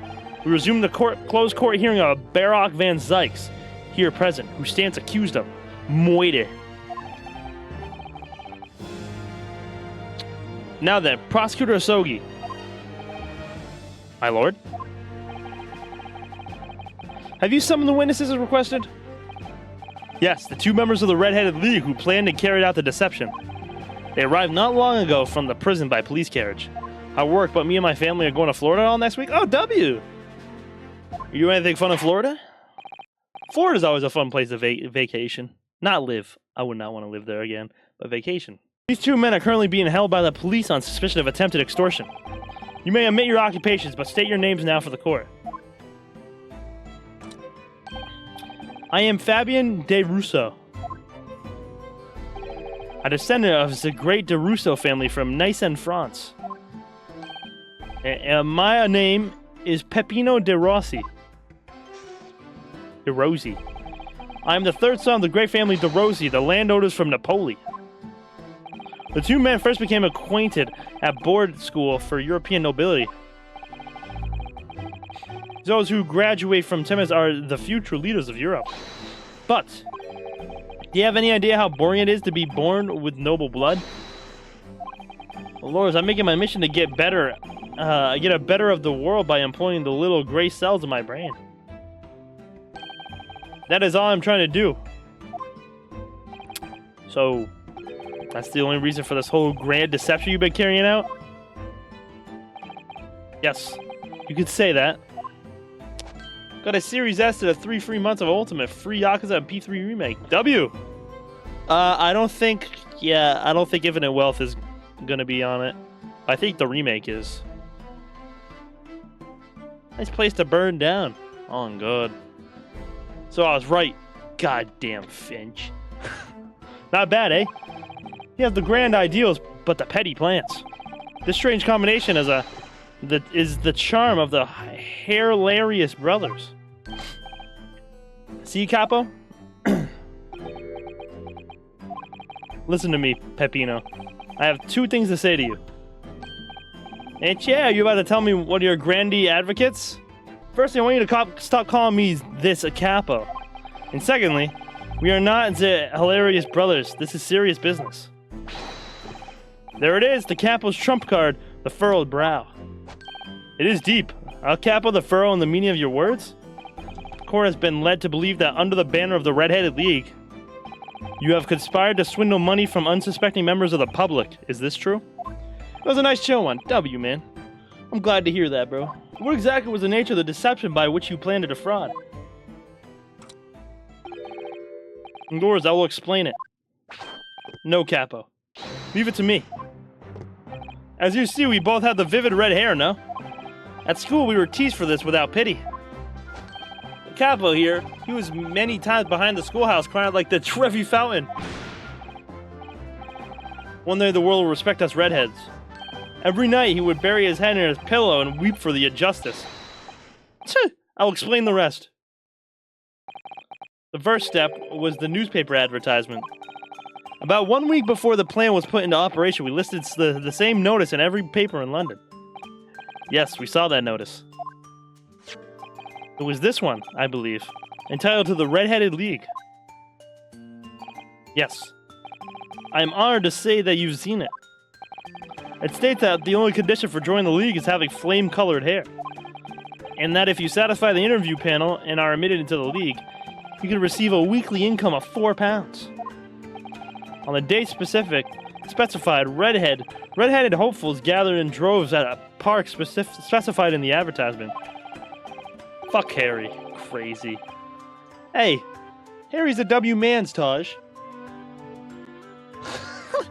And from each person present, this pair took an application fee of 5 shillings. Oops. And with the money to front, it was a plan most elegant, no? No. It was most dishonorable. But to be frank, I'm stunned anybody was fool enough to be taken in by such an obvious trick. The park was described by one witness as choked with red-headed folk like a coaster's orange barrel. And the day on which all these men gathered to apply it was the day before the victim was discovered. Crucially, these 2 men spoke face-to-face with every single person present that day. Yes, I have seen more red-headed people one day than I have seen the rest of my life. And now every time I see the capo's hair, I feel sick to my stomach. Anyway, why have we been summoned here today? Sorry? The date for our trial was not until tomorrow, I was told. Naturally, neither of these men have been told any details about this trial. They've only been shown this photograph. Very good. So, Mr. DeRusso, Mr. DeRossi, you will now give your formal testimony for the court on the subject of the gentleman pictured in this photograph.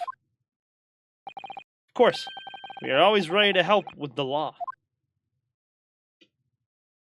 Yeah, those crazy ones. I mean, a rubber room full of rats, and rats make me crazy. We had more than 1,000 red-headed people assembled in the park on Lime Street that day. But I don't recall the man on this photograph. Hey, Capo? None. I don't remember him. Obviously, he's dead now. But I assure you, he was not in the park. The victim has nothing to do with us.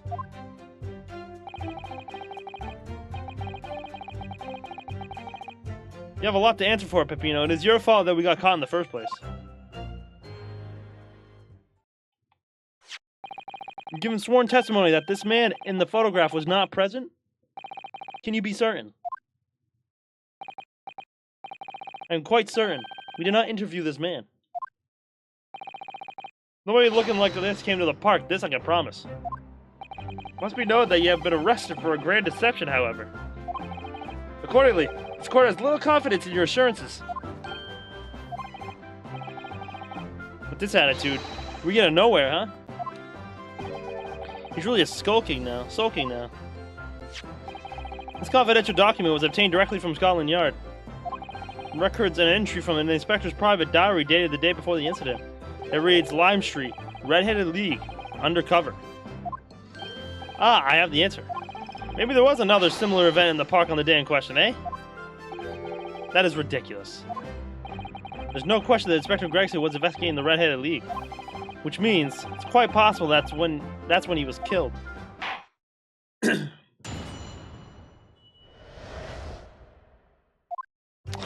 Bye, Gorilla. Hold it! 1,000 people. That's a very big crowd. It was quite a spectacle. Redheads had come from all over the capital. See, Capo here. He has the... whatever. Could be born again, I would be the Capo. All the people wanted the money, Peppino. The £4 per week. Are you suggesting that you spoke personally with all 1,000 applicants? Yes, that we did, because every one of them paid us 5 shillings. We take of their names and take of their money. We take of their address as well. And by a post, if, maybe 2 minutes. Maybe 2 minutes a person. We start early in the morning, we stop late in the night. So you earned 5,000 shillings in one day? That's a small fortune. Who would have thought that there were 1,000 such gullible redheads in London to start with? One of whom was a great detective with chemically altered hair.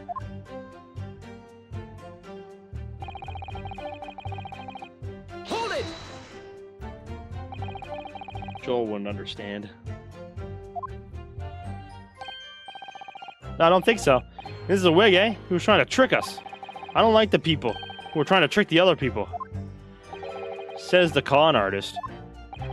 If between them interviewed 1,000 people with red hair, it would be unreasonable to expect them to remember every face.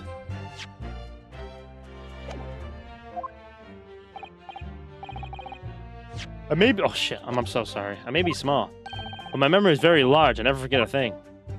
In my opinion, I do not think this man was in the park. According to what you said, you spoke with 1,000 or more people that day. That's true. My eyes were burning by the end of the day. Surely then, you can't actually remember every single face. How are you so certain that this particular man wasn't present? Normally, the redhead is very distinctive, eh? But now when you have 1,000 redheaded crowding around, then it's just an eyesore. But if there's some other information you could give us, maybe then we could recall. That is not the line, Peppino. Remember, you do not remember him. We are sure of that fact, huh? There was a man with red hairpiece, but his mustache did not match the color. I do not think I could have forgotten him. Kazuma said these two had only been shown that photograph and they'd been told nothing else at all. What if I fed them just one other detail about the victim, for example?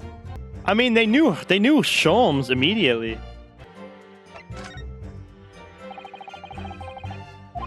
What if I told you that the man in the red hairpiece was actually a detective? The man in the photograph? A detective? Yes. It would appear he found your notice in the paper suspicious and decided to investigate incognito. Sorry, this changes nothing. Excuse me.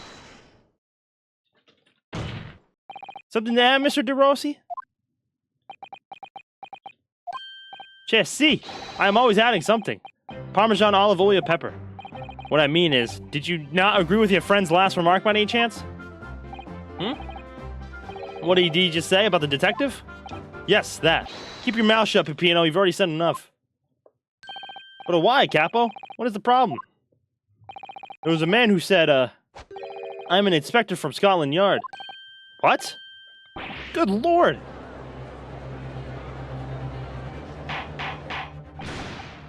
Explain this volte-face in your testimony, witness. It's simple. A man who was at the park said to us that he was an inspector. There was no such man. Madai, what are you saying, Capo? Have you forgotten, eh? I haven't forgotten. I've forgotten nothing. Nobody like this came to the park. Basta, Capo. Basta. You beat me at many things, but not the two. The memory and the meals. Like I said, when it's time to eat the pasta, no one is a faster. But you are inferior to me in every other way. So shut up. Objection.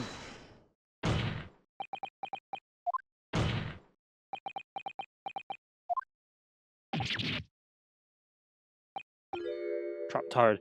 So damage is done. Indeed it is, sir. Oui. There was a man who came to the park and said he was an inspector from Scotland Yard.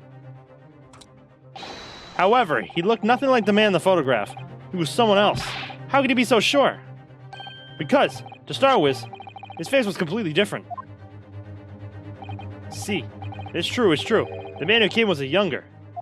His face was clean-shaven, his eyes were sadder, his chin was thinner. No resemblance whatsoever, then. Anyway, I was not going to be fooled. I took the obvious precaution and said to him, if you really are a detective, show us the proof. The capo here, he doesn't take a no-nonsense, eh? But he was well prepared. He said he had identification.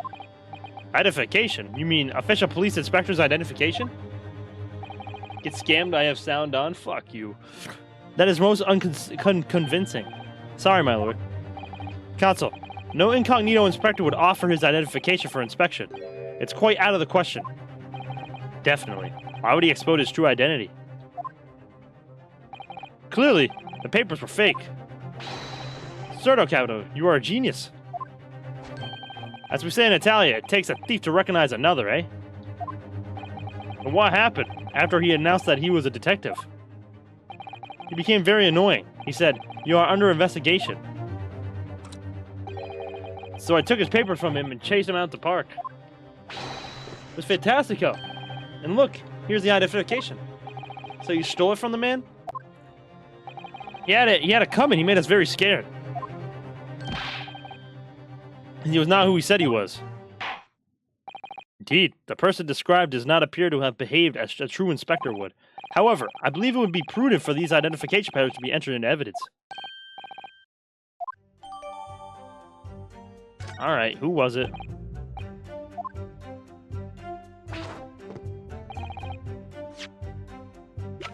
Objection. Oops! My bad.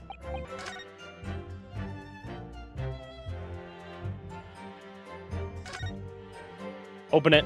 Well, I suppose we should see what this inspector's identification looks like inside.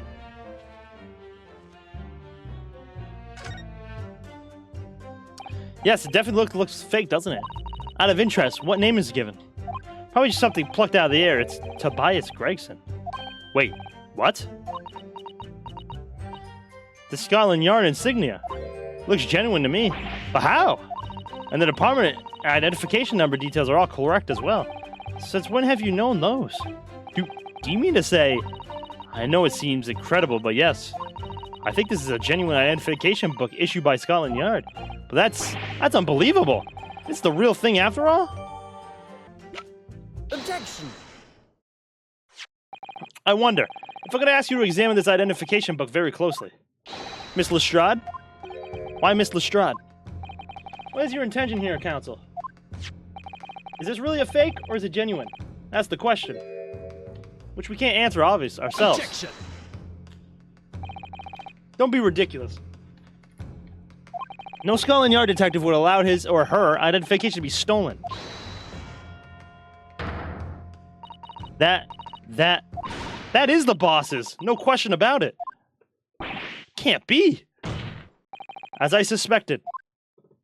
The undercover detective who attended the Red-Headed League's enrollment on the day in question was the real Inspector Gregson, carrying out an incognito investigation.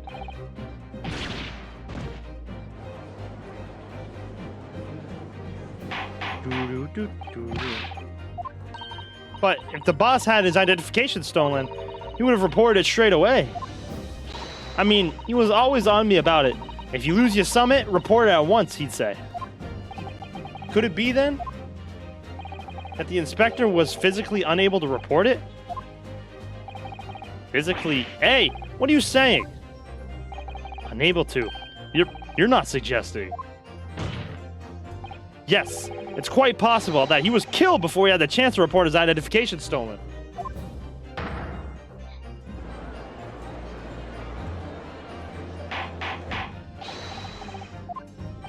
The defense posted that the victim was killed the day before his body was discovered at a different location.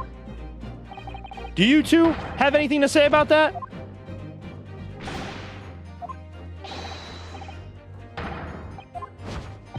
Hold yourself together, Peppino. Mon dude, mon Dieu. You can behave a little more like a master criminal than that, no? I wish I ever turned into Italia. Oh, wow. Stop crying, Peppino, please. Otherwise, Lumi, stop your whine and start talking! Well, I believe the court will need to hear your story in considerable greater detail. I know nothing! I done nothing! But you will tell everything, or face the worst possible outcome. They're both crying, bro. You will dry your eyes and testify again about these identification papers and the precise circumstances under which you came by them. Crying out loud.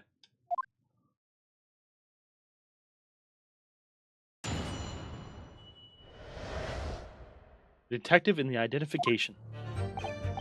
The truth is, we took him prisoner and kept him for the night at our secret hideout. Even though I didn't think he was a real detective, I was too scared to let him go that day, just in case. We took the man's identification from him and shut him in the room next to ours. Might have been a little tussle, but we did him no harm, and the next morning we let him go. He spent the night in a nice room. It was nothing like a prison, really. Oh, wow.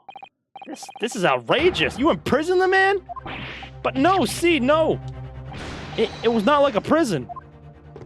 He was a very comfortable and a calm and happy. Hey, Capo?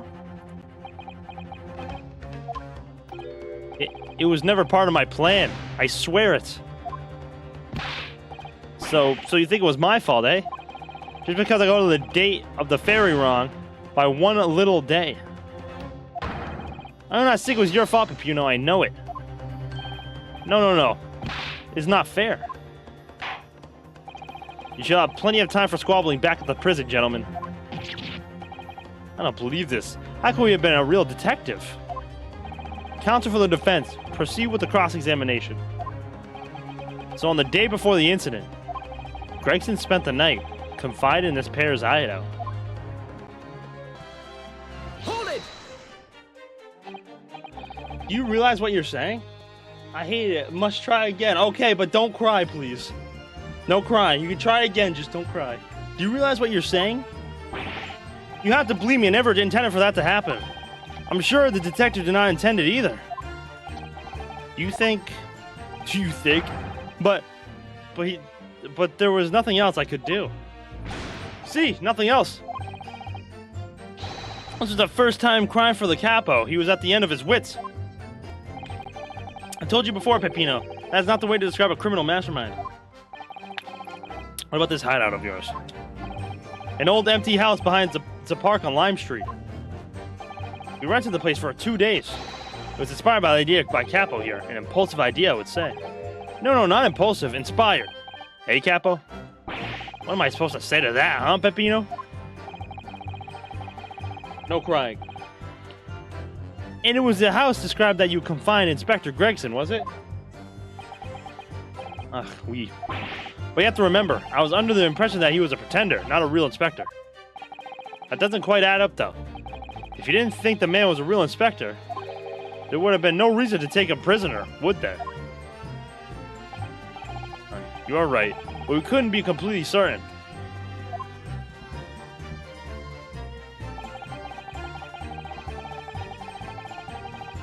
Hold it! Too scared? Why? Because. Why do you have come to the park? We didn't know. There was a chance that he had seen through my plan. If that was the case, he would go straight to the police to blow the whistle on us. Even if it was just a feign to be an inspector. He was up to no good, huh? Without a doubt. I think most people would agree that it's you two who were up to no good. Well, see, you may be right. Hey, Capo? Sure. We're not able to escape from England immediately. That's why we had no choice but to keep the man prisoner. Wait, I don't understand. It's why the inspector felt the need to show you his identification in the first place. See, I asked myself the same question. We were writing down some names and addresses of all the people we took 5 shillings from that day. I have forgotten what names he said, but the address, it startled me. Address, Scotland Yard, Homicide Division, he said. What? Oh, I didn't like your face, Peppino. Anyway, I was not rude, I just politely asked him why he said it. And that's when he started to say he was an inspector. Not long afterwards, he took out his identification. What was Inspector Gregson playing at?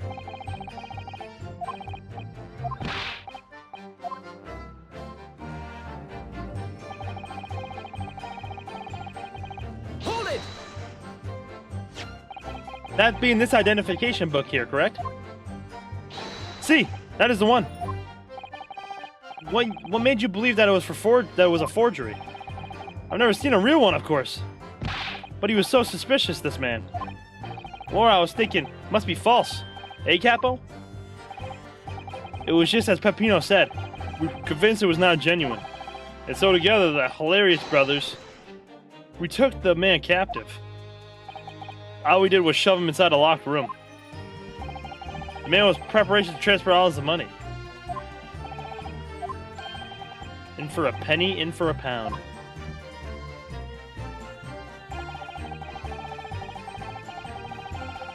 Hold it!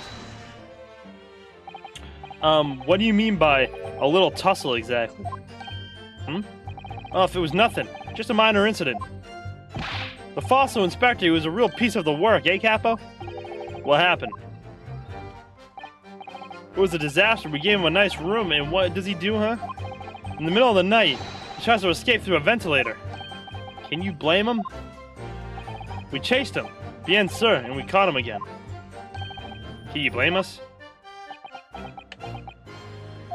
Wait, you didn't shoot the man in the haste, did you?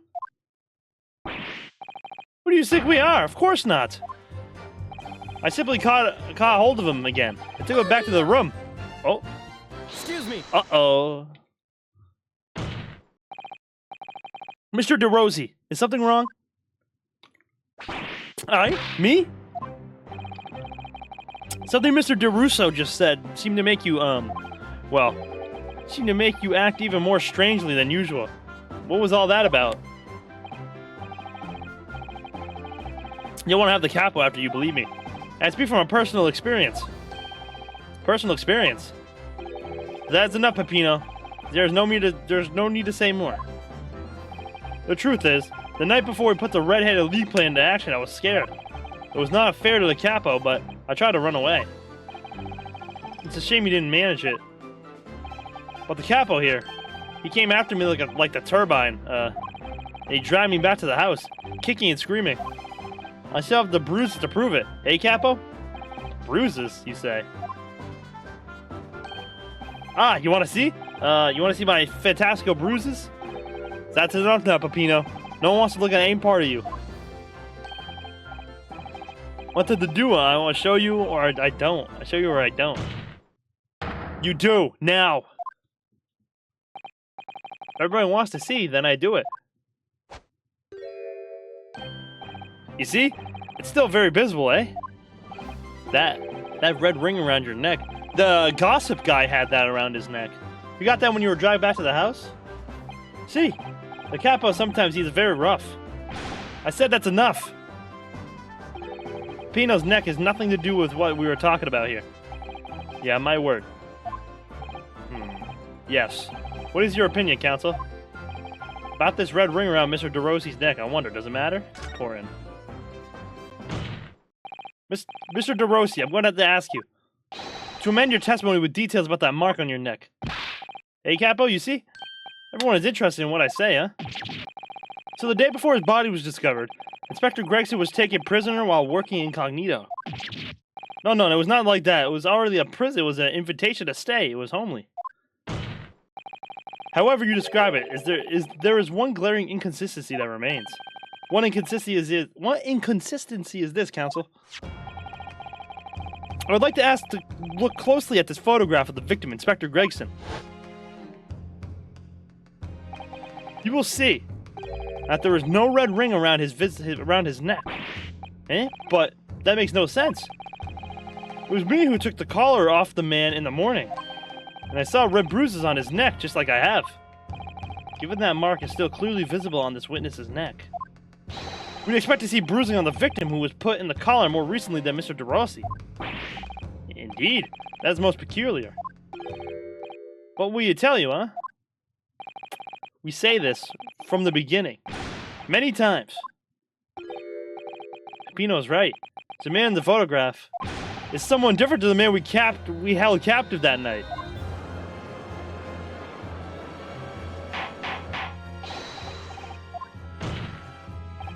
It would appear, then, that on the day before the incident, the man who visited the park on Lime Street posing as incognito inspector was not Inspector Gregson at all. Objection. If that's true, however, how do you explain the inspector's identification? This is a genuine identification book issued by Scotland Yard. It's inconceivable that someone could have stolen such an important item from the inspector. The prosecution made the assertion himself. And we also know that the inspector had made a note about the red-headed league in his diary for that day, which surely means we can't divorce the two events completely. The inconsistency noted by the defense is most troubling. If it were really the Inspector Gregson whom these two red-headed gentlemen encountered, the fact that no bruising can be seen around his neck defies explanation. But equally, if they actually encountered an imposter, how did that person come to be in possession of the real inspector's identification? Does the defense have some plausible explanation, counsel? The whole thing defies explanation.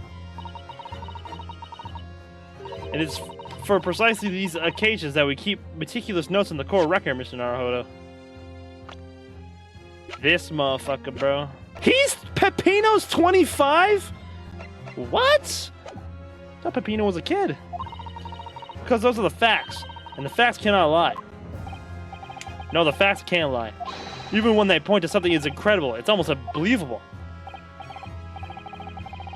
Well, my lord, the true identity of the person who turned up in the park for the Red League's enrollment is revealed by information in the court record, I believe. Good gracious. Very tantalizing, Mr. Naruhodo.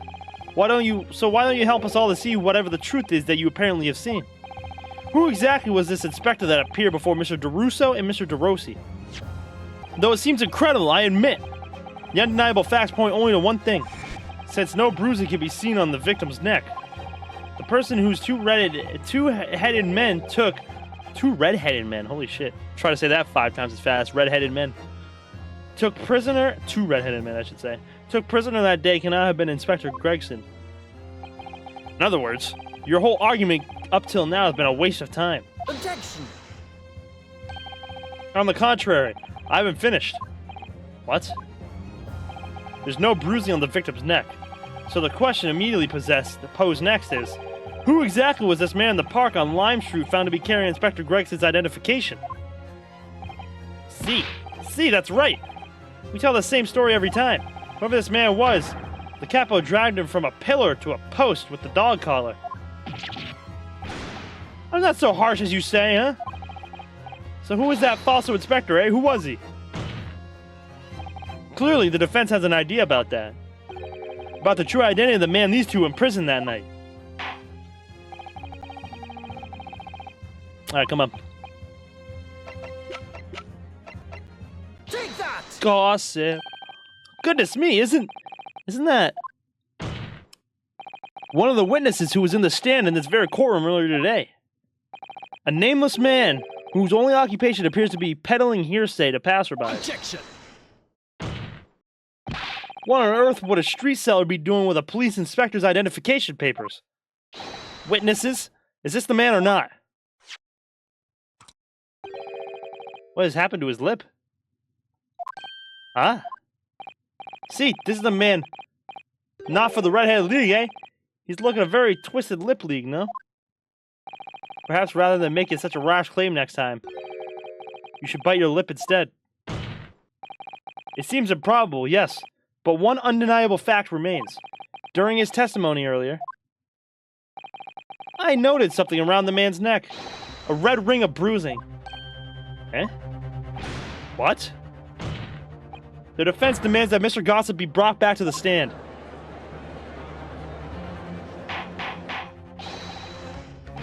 Bailiff, bring the aforementioned witness back into the courtroom immediately.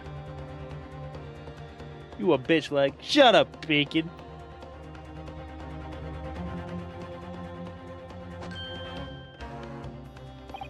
Well, I never. An undeniable ring of bruising indeed. And identical. So that the witness beside him. Now what's going on here, eh? I've always had this be. It's a birthmark, isn't it? A birthmark, you say? I assume the reason you've been recalled to the stand has been explained to you? Aye, something about an inspector again? But I'm telling you, you've got it all wrong as usual. You're denying all knowledge of it? Well, of course I am. Are you trying to kill me with all this nonsense, eh? Well, at least you'll have more stories to peddle back on Fresno Street, won't you? Now, we're going to need you to testify again. And you, Mr. DeRossi, I'm sure you'll cooperate, won't you? We have any choice? We are in a big trouble, eh, Capo? Quite enough dilatory chatter. Proceed with the testimony.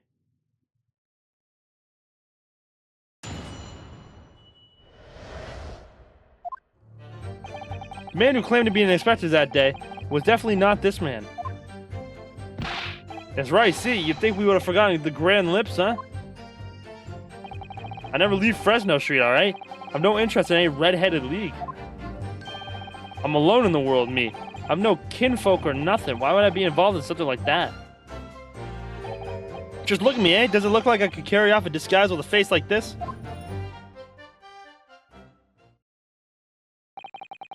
It would certainly appear that we have the wrong man. I have been telling you, huh? There was no need for the pointless testimony. Ugh. That's right. I'm just a simple peddler, remember? Fresno Street, all I know. How would I have come by a police inspector's identification book, eh?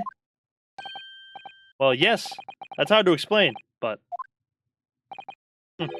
Brief cross-examination, I think, counsel. Very brief. Ugh. Is there anyone in this courtroom who thinks I might be onto something? I stand steadfastly at your side as always, Mr. Naruhodo.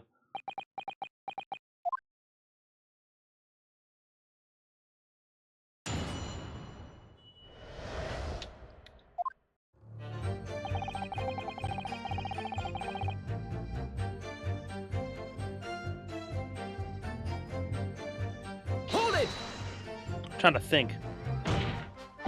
So you say, but how can you be quite so certain? This is big-ass lips.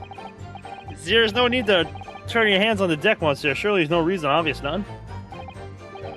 But I've never before seen lips like this. Nevertheless, there's a clear red mark around Mr. Gossip's neck. And it looks very much like that left behind on the neck of your colleague by your prize collar. Use your words. It's like you're trying to wring my neck. Did you catch the killer, Bendy? I'm not gonna be able to catch the killer for a long time, bro. No, this is a birthmark, lad. The biggest lips in London and a neck to die for. Hey, they broke the mold when they made me. It was the first time in my life. I feel lucky to have been born with red hair. What do you imagine me for? I swear to it by the flames of my hair. So fierce pride has outgrown the frustration with your hair now, has it?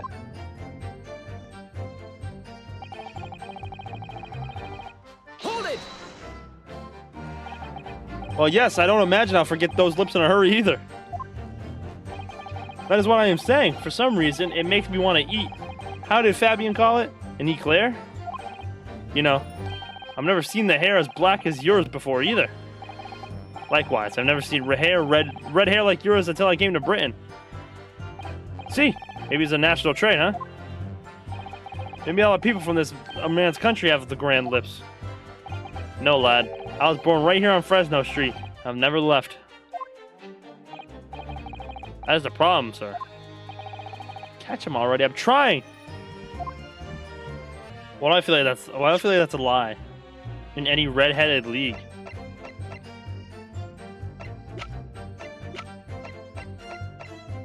Well, if it was for the money, he would have won.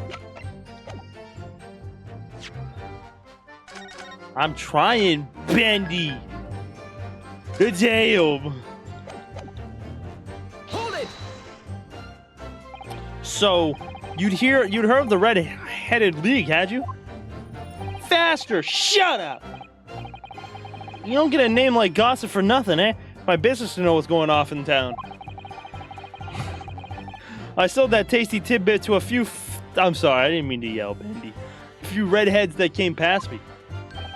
Just between us, I even got sailors to cough up for it. Well, he does have a very red nose. That counts. Who knows? But as you can see, my own hair's not got a hint of red in it. In any case, Fresno Street's my patch. You won't catch me sliding off to some other part of town. No, sir, not likely. Oh, wait. Wait, no, I missed it. Go back. Ah, shit.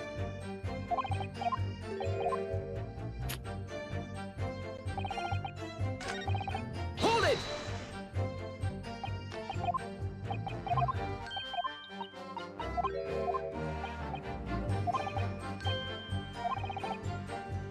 Is that so? Excuse me. Hap. Friend.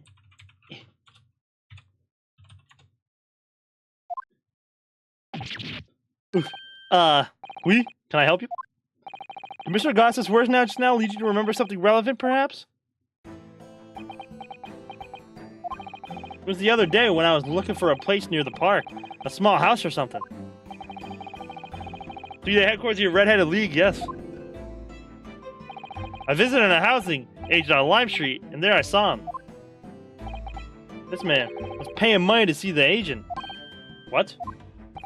Mr. Gossip? With a housing agent? Yes. He had some kind of contract in his hand, and they were discussing terms. But no. You're mistaken, chum. I've never left Fresno Street, me, like I said before. You've mistaken me for someone else. Someone with the same face. No, the cap was right. I remember it too. He was paying the man with the banknotes. Notes? Like I said, that wasn't me. I was curious why this man with the dirty clothes had so much money, so I looked at the name on the papers. And what name was written? Mr. Gossip. No. This man, he lies. He tells you that he's no name. But in fact, his name is Hugh Boone. Is better than Mr. Gossip, I think. See? Oh. His name's Hugh Boone. I'm a peddler of tidbits of information, like I said, on Fresno Street, and that's that. I don't much like folk talking about my personal life. Indeed. It is not in the intention of the court to invade the privacy of witnesses. Very well. I shall respect your wishes, sir. The aforementioned name shall be redacted from all records of this trial. Assuming no objections? Objection! Yeah, hold on a second. I object. I'm sorry, my lord, but the defense does object. Because the name just mentioned has a very deep significance to this case. Good gracious. Do you similarly object, Prosecutor Asogi? As it happens, my lord, that particular name has already been mentioned during today's proceedings. Well, I never. In what capacity? Hugh Boone. The name of the leaseholder of the room. Let me put this very simply. The victim's body was discovered in your rented room. I suggest, sir, that you start talking. Well, alright. I suppose that might be the case, eh?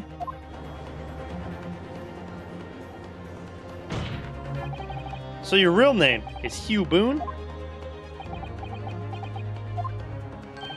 Well, just between us, I don't like to blow me own trumpet, but there's no finer peddler of tidbits in town. So I happen to be able to afford a grubby little room in a falling down backstreet townhouse. You do? And once every 6 months, I go and pay the rent to the agent on Lime Street. I remember now. There was 2 vulgar redheads in there last time. Aye, if either of us is a vulgar, it's not me. Sink again, Peppino. Who swole his lip? I think it's just been like that. Why didn't you bring this up before? It's like I told you already. I don't like talking about my personal life. I'm a tidbit peddler as far as everyone else is concerned. No fuss. You will update your testimony to include this most surprising revelation, Mr. Boone. If I must. So the leaseholder Scotland Yard has been looking for since the body was discovered. Has been here under our noses all along.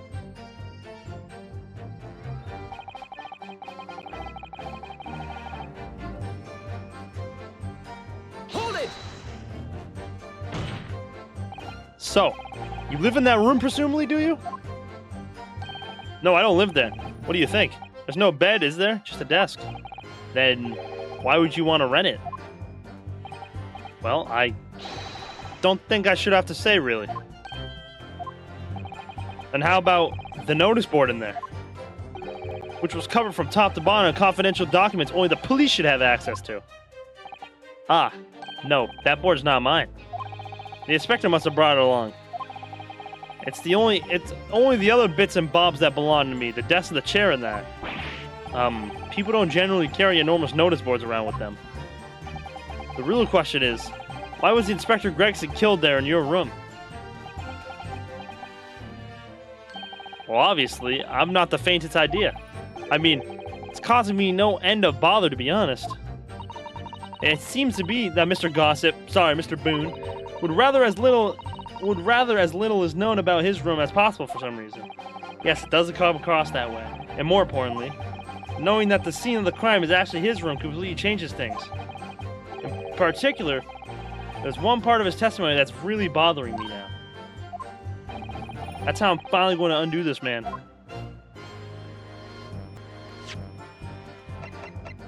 Objection!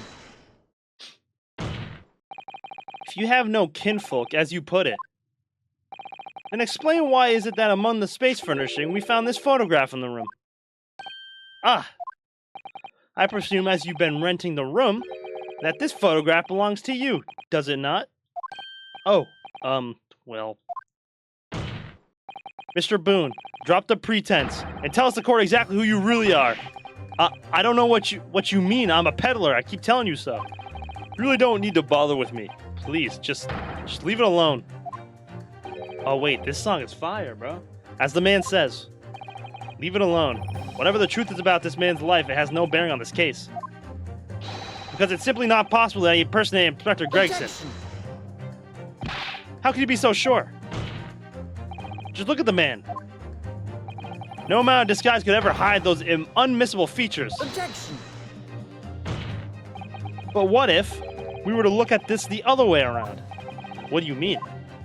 Yes, counsel, what do you mean? Well, there's no denying that Mr. Boone's lip is very prominent indeed. But consider the possibility that his prominent lip is itself part of an elaborate disguise. Then hiding that prominent feature, in other words, revealing his true face, would make an utterly impenetrable disguise. Wouldn't you agree, Mr. Hugh Boone? Ah. Boom, bim, bim, bim, bim, bim, bim, bim, bim, bim. Good witness, are you still hiding the truth from us in this court? If that's a disguise, then underneath it, his true identity must be... Yes, that's right. There's really only one person he could really be. My lord, the defense believes it can be revealed Mr. Boone's true identity to the court. No, please, no. Very well then, counsel. Wow! So he's been gone for 10 years from his wife. Well, she said she only noticed he was gone the other day. I'm still confused, but it's definitely him. Take that! Your real name is actually Mr. Vigil, isn't it? Mr. Daily Vigil. I don't recall that name, counsel. Who is Mr. Vigil? It's a name I encountered yesterday, my lord. It had to do with a certain client of Mr. Herlock Sholmes.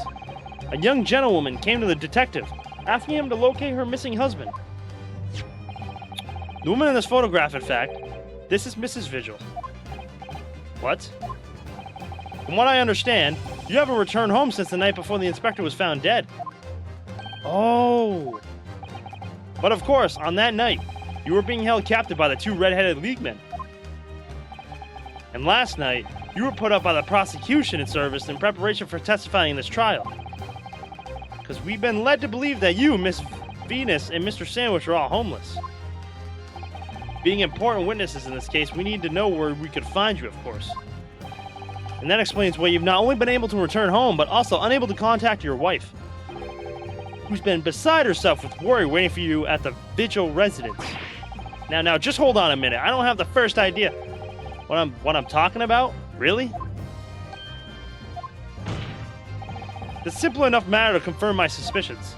All we have to do is pull off that disguise. No, please. Bailiff, bring soap and a sponge and washbowl at once.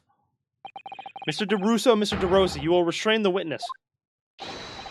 Wow, they're actually going to hold him down? Oh, wow! They're actually holding him down.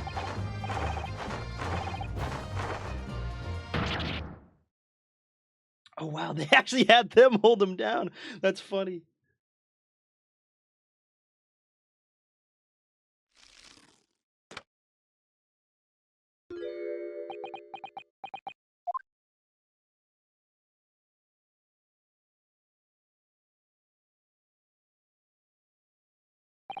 Well, we are now seeing your true features, I presume. What happened? He was wearing a disguise, Bendy. He was hotter with the lip. Ayo, no he was not. Lift your head, sir, so the court can see your face. I love how they just used the other witnesses to hold him down, bro. It would appear that the defense counsel's assertion was entirely correct. This has all been a very elaborate deception. So, witness, tell the court, have you seen this man before? I don't believe it, but... See, there is no question. This is the inspector we saw in the park. Extraordinary.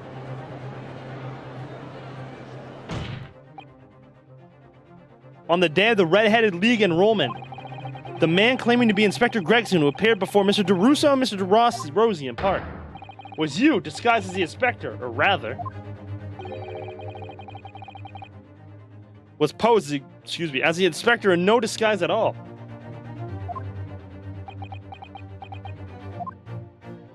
Mr. Vigil was formerly employed as the chief warder at Barclay Prison. Chief warder? Your career promised. Why would you quite possibly have become the fugitive governor of the prison? What on earth have you been doing peddling tittle-tattle on Fresno Street? Well, it's been 10 years since Mr. Vigil worked at the prison.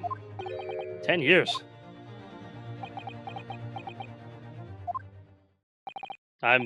I'm really dreadfully sorry about all of this. Yes, it's true. I'm Daily Vigil. You were the chief warder at Barclay Prison then, 10 years ago? Oh, Cosmo's now realizing. So where did Mr. Hugh Boone come from? Boone is the other me. It's the name I invented.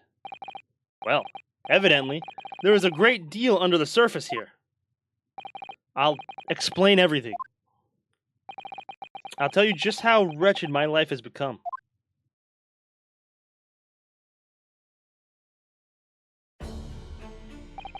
As you say, it was 10 years ago now that my employment as Barclay's chief warder came to an end.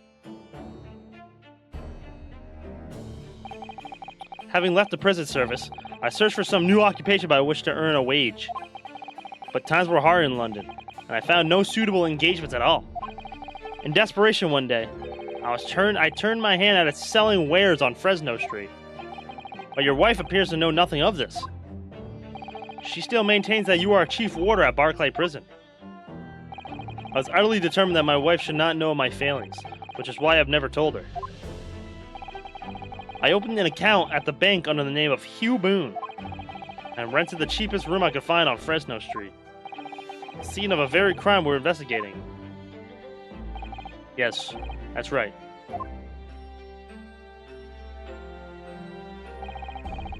A place from which I could emerge every morning at 8 as a squalid peddler, and transform myself back every evening at 5 into a well-dressed man about town before returning home. That quickly became my daily routine. I was puzzled by the lack of furniture in the room. But that explains it. But why on earth didn't you just tell us in the first place? I have a wife, sir, and 2 sons. Without wishing to sound self-conceited, they regard me with some pride. I couldn't bring myself to disappoint them. So instead, you decided to conceal your occupation from them? Yes. I made such a terrible mess of everything. Still, one thing doesn't add up. No matter how many tidbits of information you could still sell to passing gentlemen, even at 6 pence apiece, you couldn't hope to match the salary you must have commanded as a chief warder of that prison. Very true. To have kept your family in comfort, but despite 10 years of somewhat misbegotten employment. That was all thanks to Inspector Gregson. What? Inspector Gregson? What on earth? It was some years after I'd invented Boone and begun my other life as a street seller. He, the inspector, that is, recognized me one day. Do you mean to say the victim was an acquaintance of yours?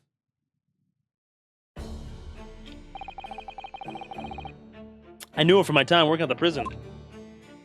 We love Gregson, bro. We fucking love Gregson. I'm so mad he died, bro. When he saw what I'd become, he was deeply troubled for me and my family. And from that day forward, he visited me on Fresno Street with increasing regularity. Then one day, he asked me if I would carry out a secret assignment for him. A secret? What was it? I was to impersonate the inspector. What? Impersonate him? He always met in that little room so the inspector could brief me. Visit Orsi's tomorrow and take a statement from the proprietress.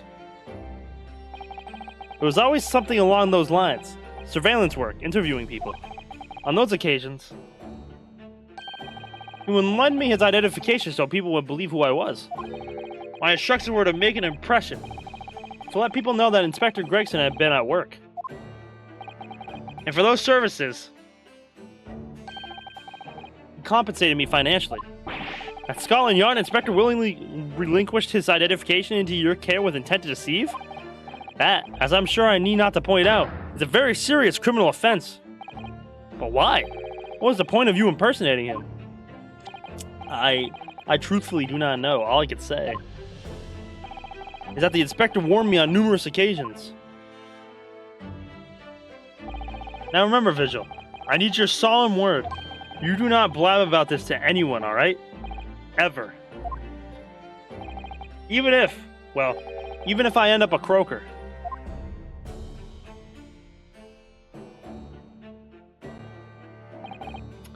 In time, he started to bring papers with him to the room as well. The kid said they have a second office for him.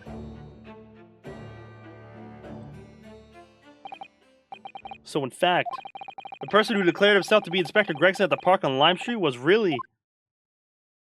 Yes, it was me, acting on the inspector's orders. As usual, I removed my boon disguise, and then went as instructed to the park, armed with the inspector's identification book. It never occurred to me that the bruise on my neck might give me away.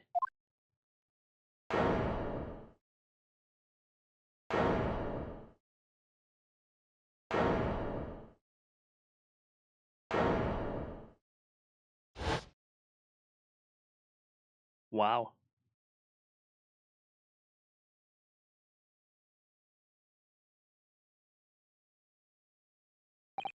Well, it would seem this confession completely destroys the defense's case. Explain yourself, Prosecutor Asogi. My learned friend's assertion was as follows. The victim was killed at another location on the day before his corpse was discovered, at the hands of these two red-headed leaguemen when they imprisoned the inspector. But no, that can't be. After all, it wasn't the inspector who went to the park that day, it was me. Oh goodness. Finally, we have clarity. We had nothing to do with the murder for the inspector. And mercy, Monsieur de la Defense, for proving it. What?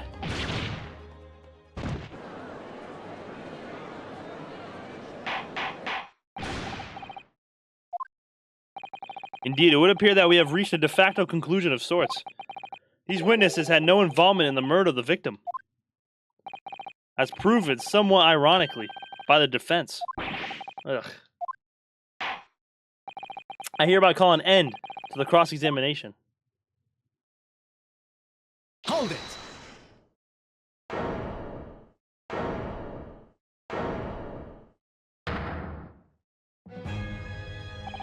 Pardon me, my lord, but with your permission, I would like to pose one further question to the witness. Cosma? What question, counsel? It concerns the events of 10 years ago. I believe you would have been present at a very significant execution that was carried out at the time. 10 years ago? The execution of the professor, Genshin Asogi. I want to know, exactly, what your involvement was. Oh! Answer me, man. One moment, counsel. Is this related to the current case? Naturally. It is the prosecution's belief that this case and the events of 10 years ago are inextricably linked. Does the defense concur, counsel? Kazuba, you're not yourself. You're not as calm and collected as usual. Poor Kazuma-sama. No wonder he's acting this way. Mr. Vigil's memories of what happened 10 years ago would tell the tale of Genshin Asogi's last moments, his own father. I know, I do understand that, but even so... Professor Asogi. Or Prosecutor Asogi, my bad. Do you genuinely believe that this question requires an answer in order to learn the truth behind Inspector Gregson's death? I need you to trust me. Please. Very well. Then the defense has no objection. I see. In that case, you will answer the question, witness. The truth is, I remember very little of that time. You've forgotten? I'm sorry to say, yes. As I said, I resigned from my role at the prison 10 years ago. But for some peculiar reason, my memory of the events leading up to that moment is extremely hazy. Does that not strike you as strange, Mr. Naruhodo? Sorry?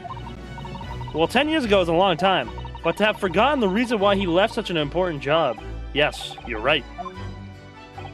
And not only that, he did not leave. Mr. Vigil's claim contradicts what we already know. The human spirit is a fragile thing. It's broken all too easily, which is why we have a tendency to wrap it up for protection. Sorry? The human spirit?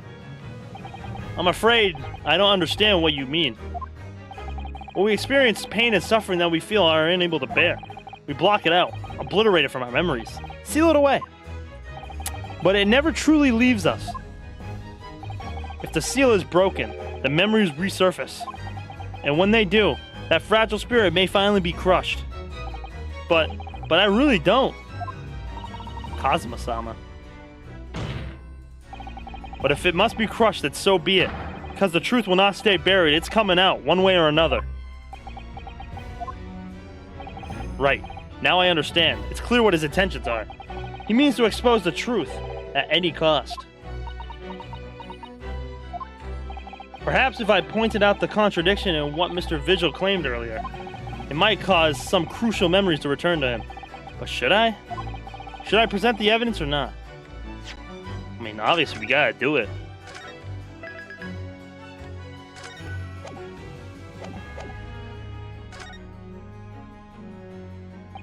Who killed Gregson? We trying to figure that out, Bendy?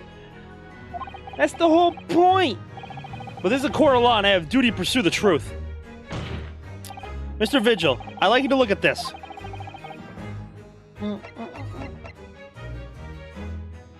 Take that! Just a few moments ago, you made the following statement. I resigned from my role at the prison 10 years ago. Ah, well, yes. In other words, you claim to have left the post of Chief Warden of your own volition. Well, yes, of course. Why? Tell me. Do you remember seeing this document before? No, I don't. It's a dismissal note ordering the immediate termination of a prison staff member's employment. A dismissal notice? And the name on the notice is yours, Mr. Vigil. What? What? It's mine? So you didn't resign from the prison service at all? For some reason. You were dismissed as Chief Warder from Barclay. No, there's been some mistake. I'm sure. I'm sure I tendered my resignation. This dismissal note is nonsense. Isn't it? Oh! Does he also have amnesia, bro? If you were forcibly dismissed, there must have been a good reason. So this whole amnesia thing is going on with everyone. Kazuma, Vigil, Lord Van Zykes as well. Because Lord Van Zykes said he was also very hazy. Something's going on here, bro. Mr. Vigil, it's time to break the seal. Have you remembered?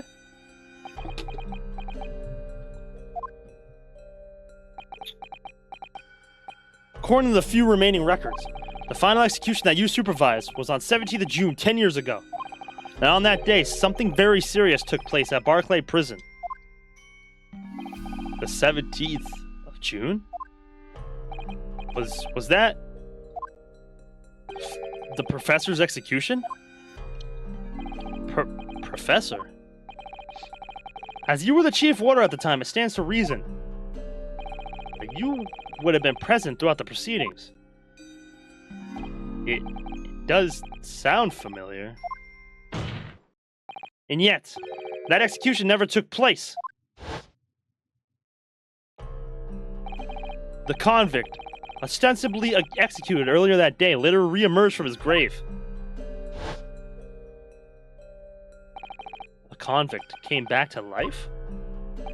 In the cemetery in the middle of the night, there was a witness. However, the witness claims that a moment after he saw a convict clambering out of his grave, A gunshot rang out from over his shoulder.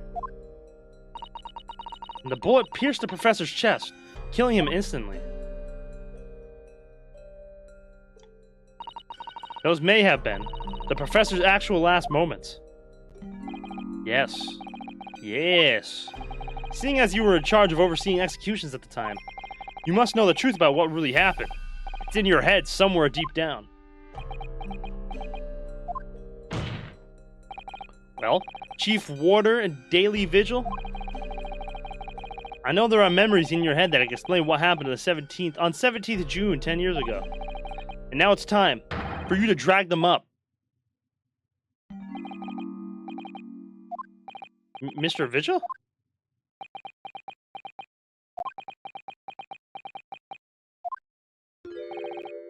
Yes, the whole prison. It was complete chaos. The prisoner escaped. He was killed in the cemetery. The shocking news ripped through Barclay like a hurricane.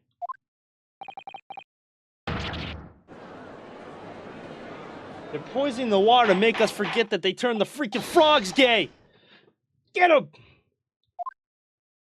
Do you mean to say, Mr. Vigil, that your memories of the time have returned? My head, it's like some floodgates have been opened. The images, the screams. Oh my goodness. The papers. There were reports, articles about a man who'd seen a ghost. Yes, Enoch Drebber. But surely those reports were exaggerated. There were traces at the scene. Traces of what? In Lowgate Cemetery at plot number 139, blood. Lots of blood. That's where the man was buried, of course. Obviously, something terrible had happened there. Take everything from them. Put them in the ground. The depths of conspiracy and depravity from which this tale is emerging are quite staggering. I've reviewed the police records from that time extensively. A thorough investigation was conducted by Scotland Yard to ascertain how the convict managed to escape in the first place. And the conclusion reached by the investigation team was that a member of the prison staff must have been involved. Are you suggesting that a prison warder abetted the man's bid for freedom? Yes, and I was suspected of doing it, of using that mass murderer's execution as a way to help him escape. You did what? I remember now. The horror of it all is coming back to me. One evening, a few days after the execution, some detectives came to the prison. I was called to the governor's office at the top of the watchtower.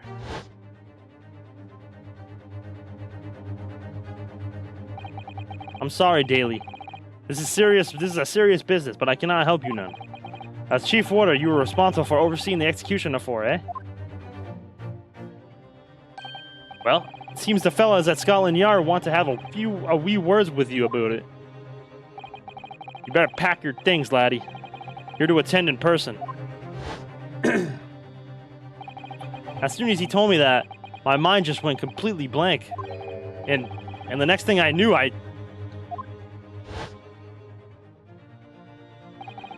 the professor, the most hated killer in our country's history. And I let him escape. I'm finished. My life is over. Oh, wow.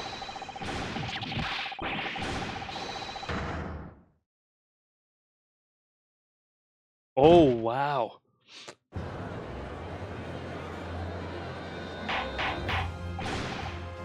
Bailiff, fetch a doctor at once. Holy shit. Court is adjourned for today with immediate effect. Whoo! So, with Mr. Vigil's collapse, proceedings came to an abrupt end for the day. Once again overshadowed by the legacy of that notorious killer, appearing like a cursed ghost ship on a foggy ocean. Lord Van Zeeks, Mr. Vigil, Zeeks. Kazuma, and Gregson. all of them bound by invisible chains anchored to the same wreckage in the murky depths of the past. But the miraculous light that had been trying to cut through the gloom and shine on those tragic events was playing on the edges of the truth at last.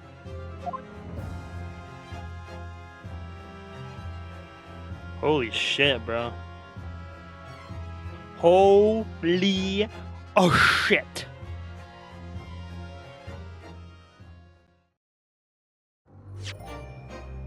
And that is a perfect place to end for today, bro. Get blue balled. I mean, Joel's already played it, so he knows what happens, but everybody else can get blue balled, bro.